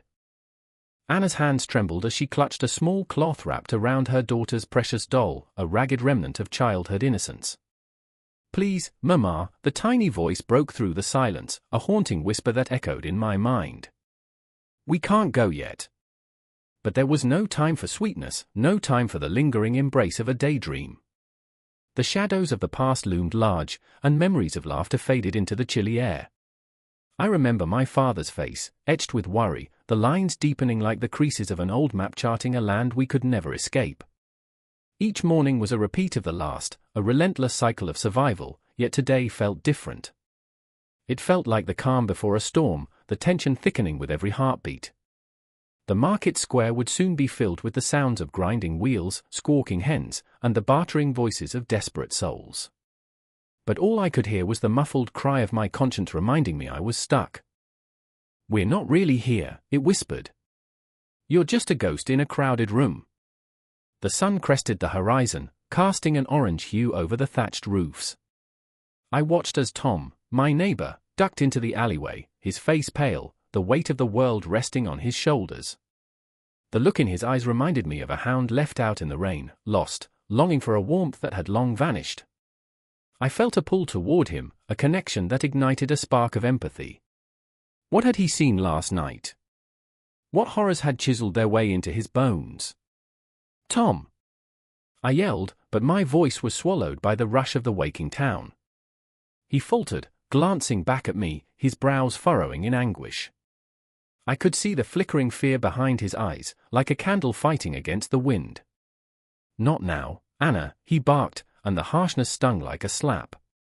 It told me he was running from something deeper, something that wouldn't let him rest even in daylight. I remember the day I lost my brother, a gnarled reminder of fate's cruelty. He had been too brave, too bright. I thought of the way he laughed, the sound bubbling up like a spring of joy before the darkness swallowed it whole. "Don't fight the world, it will break you," he used to say. "Just let it happen." But I wanted to fight. I wanted to scream against the tides of inevitability, and yet here I was, caught in a web of despair, feeling every thread pull tighter around my heart. As the market came alive, the frantic energy surged through the crowd, but I felt like an outsider, a silhouette fading within a painting. I watched as mothers held their children close, a protective shield against the harshness that loomed beyond our walls. I searched for Tom again, but he had disappeared into the throng, leaving me with my restless thoughts and the echoes of our shared past. I remember the whispers of the townsfolk, the way they gathered like vultures around a carcass. Did you hear about the gallows? One voice croaked, clawing at my skin. 2 more were hung last night, fools who thought they could escape the law. Each word was a dagger, twisting in my gut. This was our reality, a constant reminder of the price of freedom, of hope. I choked on the heaviness of it, the absurdity of dreaming when the world was so intent on snuffing out the light. Then, I caught a glimpse of Anna again, her small figure weaving through the crowd like a wisp of smoke.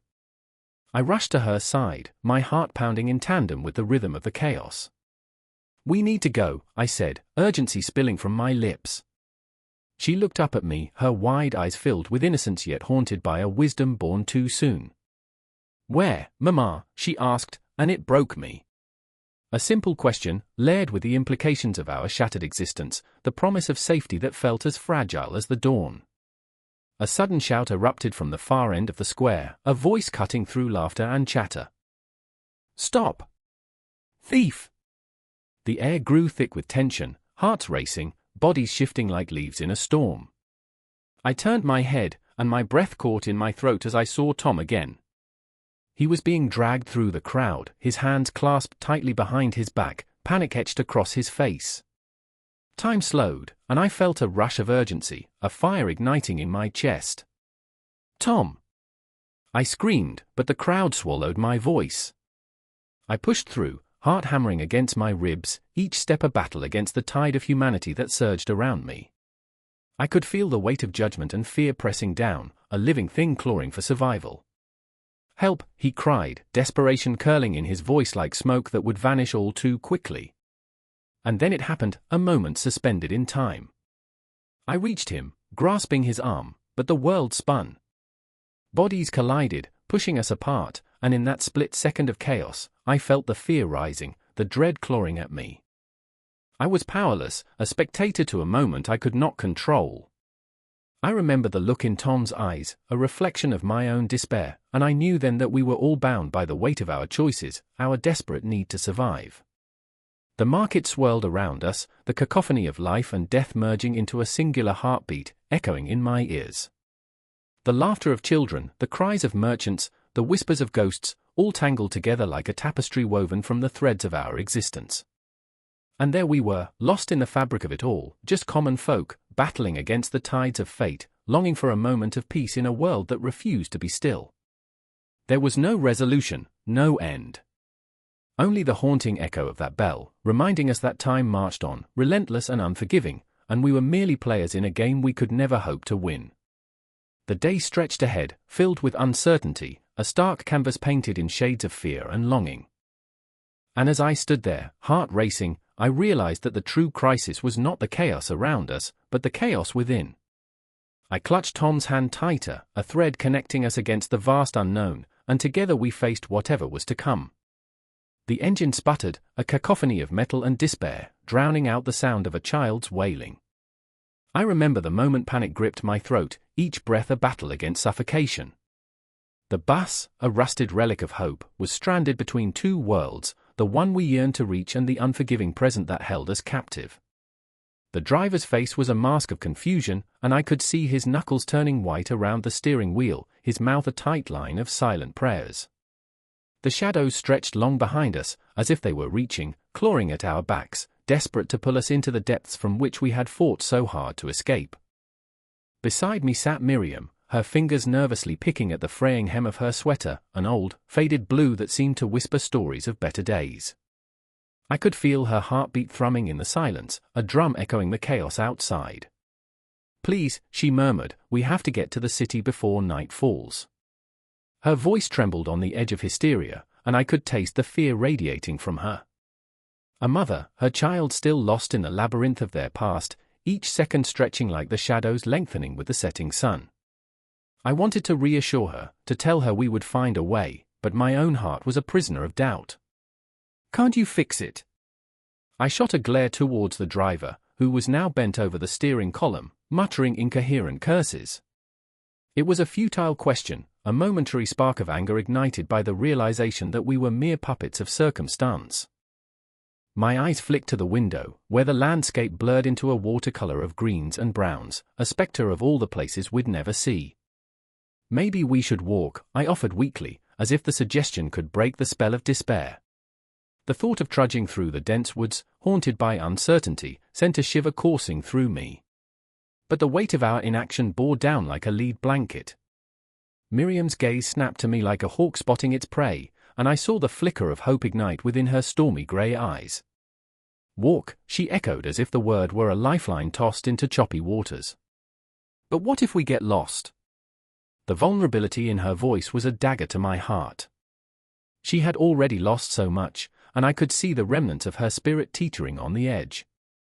I could feel the weight of her memories, each one a ghost, a haunting reminder of what had been lost along the way, their home, their safety, the laughter that once filled their days.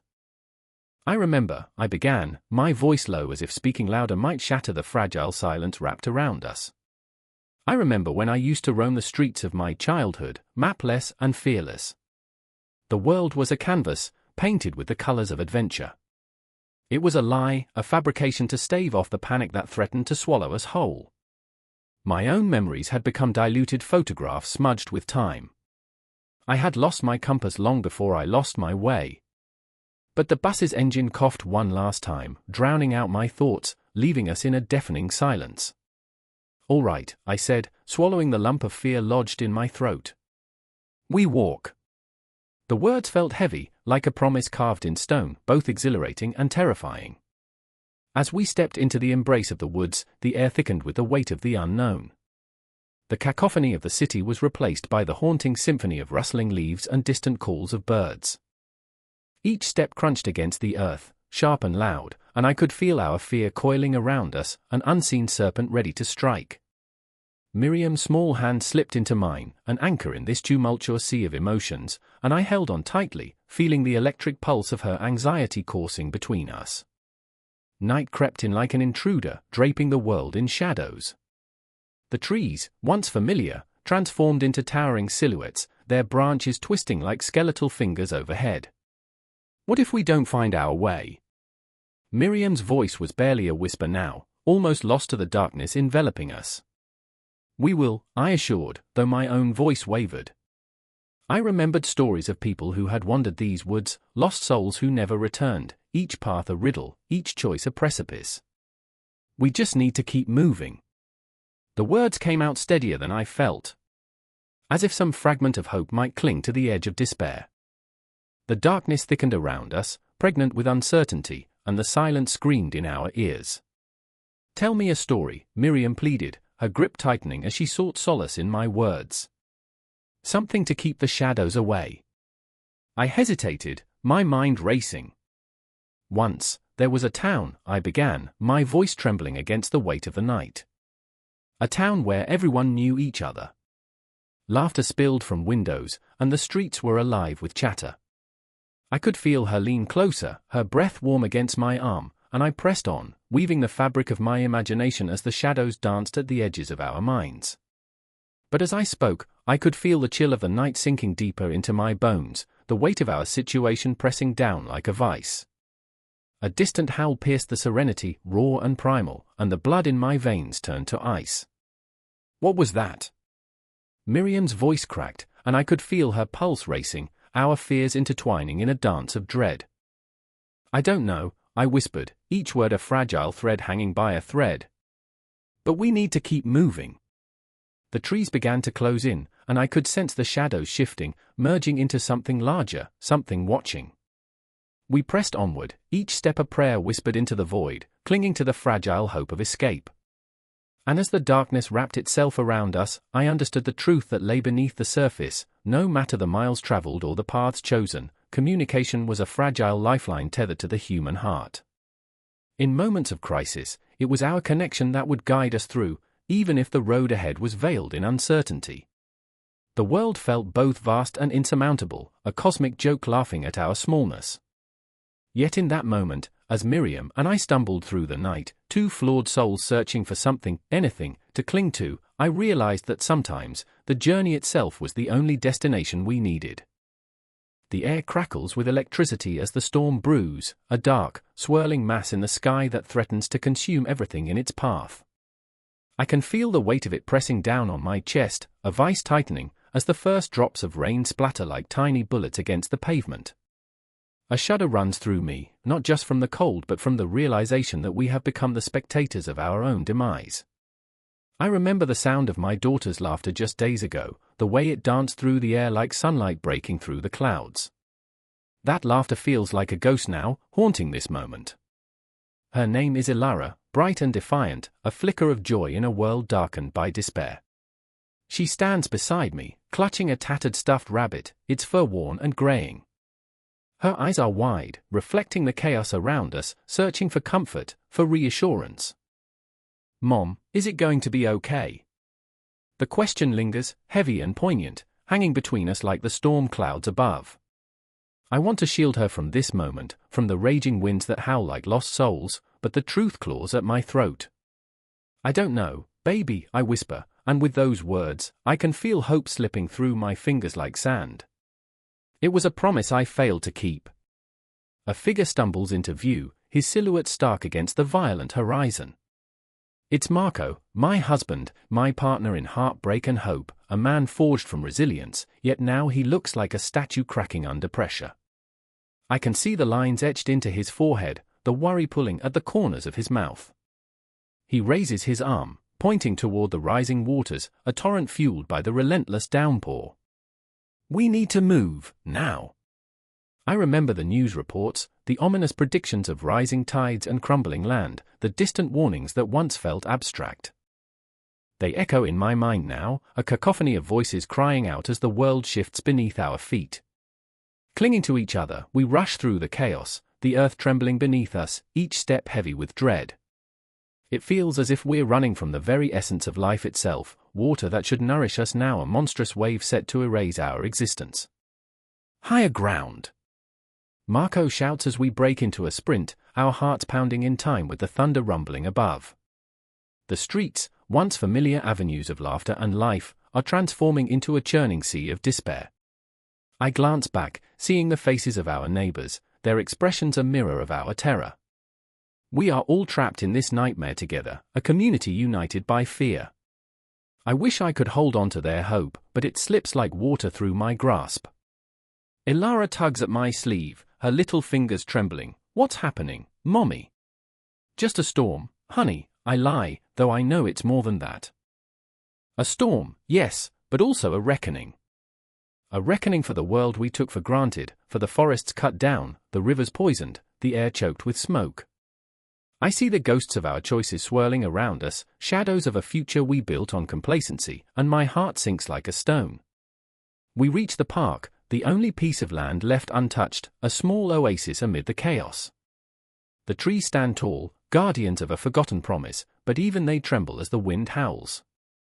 The water rises swiftly, relentless, engulfing the playground where Ilara once played without fear. I can almost hear the echoes of laughter, the sound woven into the fabric of our lives, now a haunting melody lost in the storm. "Look!" Marco points to the trees, their roots clawing at the earth, struggling to hold on as the ground gives way. It's a metaphor for us, I think, a reminder of how fragile life is, how quickly it can be uprooted. The sky cracks open, unleashing a torrent that drowns the laughter, drowning the memories. I remember the stories my mother told me, tales of warriors and storms that raged with fury but eventually gave way to dawn. I want to believe in that dawn, to cling to the hope that maybe, just maybe, this storm will pass. But with each flash of lightning, I'm reminded that hope is a fragile thing, often struck down by the weight of reality. "Ilara, stay close!" I shout, pulling her to my side. The wind threatens to tear us apart, and for a moment, time feels suspended, as if the universe is holding its breath, waiting for the storm to finish its grim symphony. There's beauty in the chaos, I realize. A morbid beauty in how the world shows us its true self when pushed to the brink. The trees sway, their branches like arms reaching for salvation, while the heavens rage in protest. I can't help but feel small, insignificant in the grand expanse of it all. Yet, even in this despair, I sense an undeniable force, the human spirit fighting back against the tide. As the water swells, it carries with it the debris of our lives, pieces of yesterday's dreams, remnants of our once vibrant community.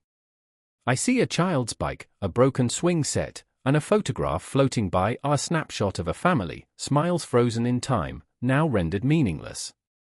Each item is a reminder of what we stand to lose, and my heart aches with the weight of it all. Mom, look! Ilara's voice pierces through the storm, pure and innocent, like a beacon cutting through the darkness. The rainbow! I glance up, and there it is, a fragile arc of color piercing the ominous clouds. In that fleeting moment, I'm struck by the realization that even amidst the destruction, there exists the possibility of beauty. A reminder that we are still alive, still here, grappling with our fate. But the storm isn't over. The winds howl louder than ever, and the water creeps closer, threatening to swallow us whole. Stay close! Marco's voice is fierce, filled with urgency as he scans the horizon for safety. But in our hearts, we know the truth, we are at the mercy of nature's fury.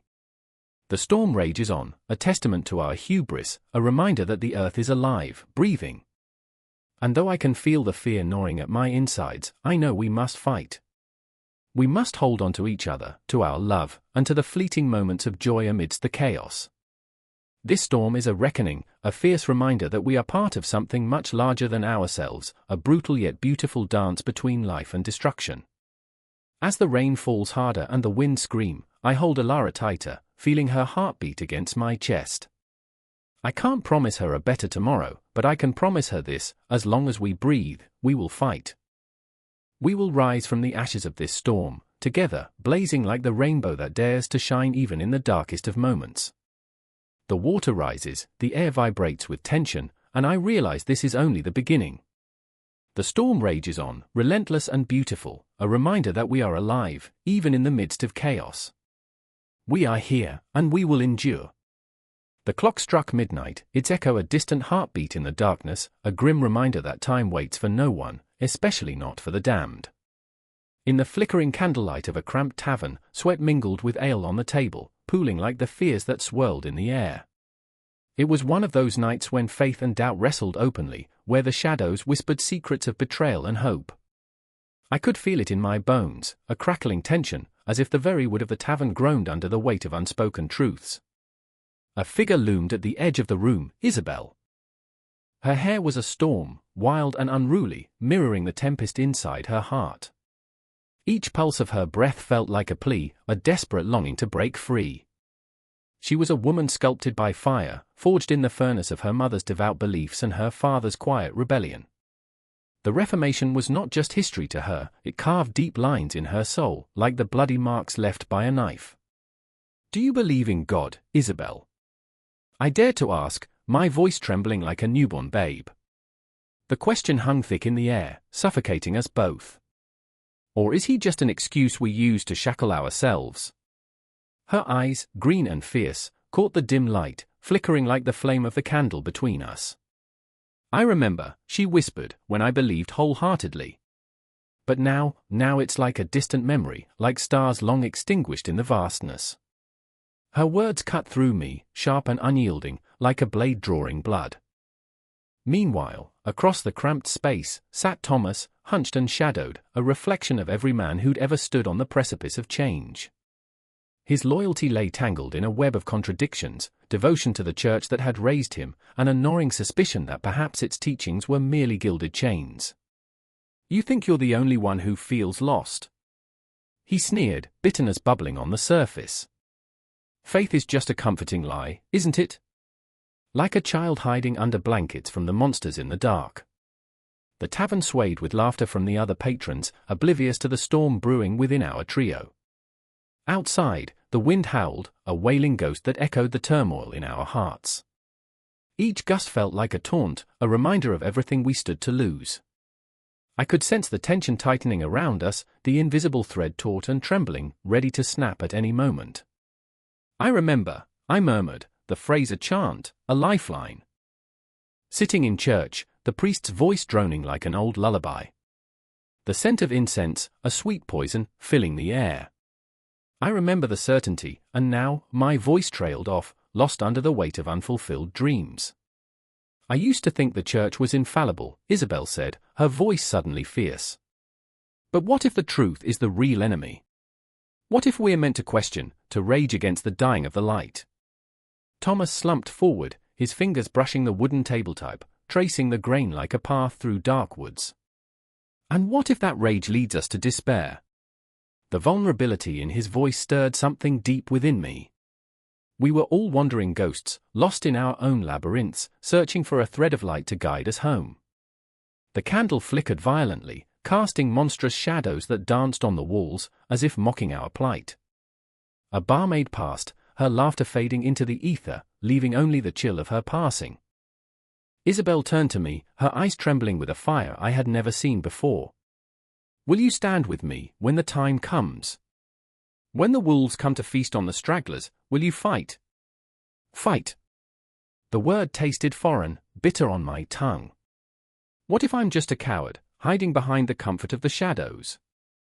The room spun, colors blending into a dizzying blur.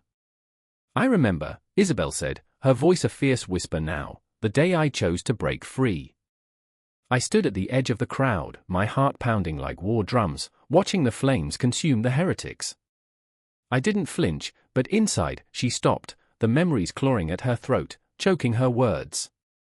Inside, I was screaming. The shadows gathered closer, wrapping around us like a cloak of despair. Outside, the earth trembled, as if the very ground upon which we stood was unsettled by the tremors of our choices. The Reformation was not just a shift in doctrine, it was the crumbling of foundations, the lurching of loyalties, as fragile as glass, as ferocious as a lion's roar. "Then we'll make our own choices," I said, surprising even myself. "We'll carve our path through the darkness." Thomas's gaze flickered with uncertainty, doubt creeping into his resolve. "And if we lose everything? What if the cost is too high?" Isabel's grip tightened on my arm, her desperation palpable. "Then we lose everything. But at least it will be ours to lose." The fire in her eyes ignited a spark within me, a flicker of hope in the cavernous abyss. As the clock's hands crept toward the witching hour, the stakes crystallized. Our feet stood firm on the precipice, caught in a whirlwind of beliefs that threatened to tear us apart. I could feel the weight of their souls pulling me, Isabel, fierce and unyielding, and Thomas, lost yet seeking. In that moment of connection, as the tavern throbbed with life and chaos outside, I realized we weren't just witnesses to history, we were its architects, caught in the dangerous dance of faith and rebellion. The air crackled with anticipation, the kind that foretells of storms yet to come. Time shifted, and the moment stretched impossibly long, like the breaths of those who dared to dream. Everything hung in the balance, love, loyalty, the very essence of faith itself.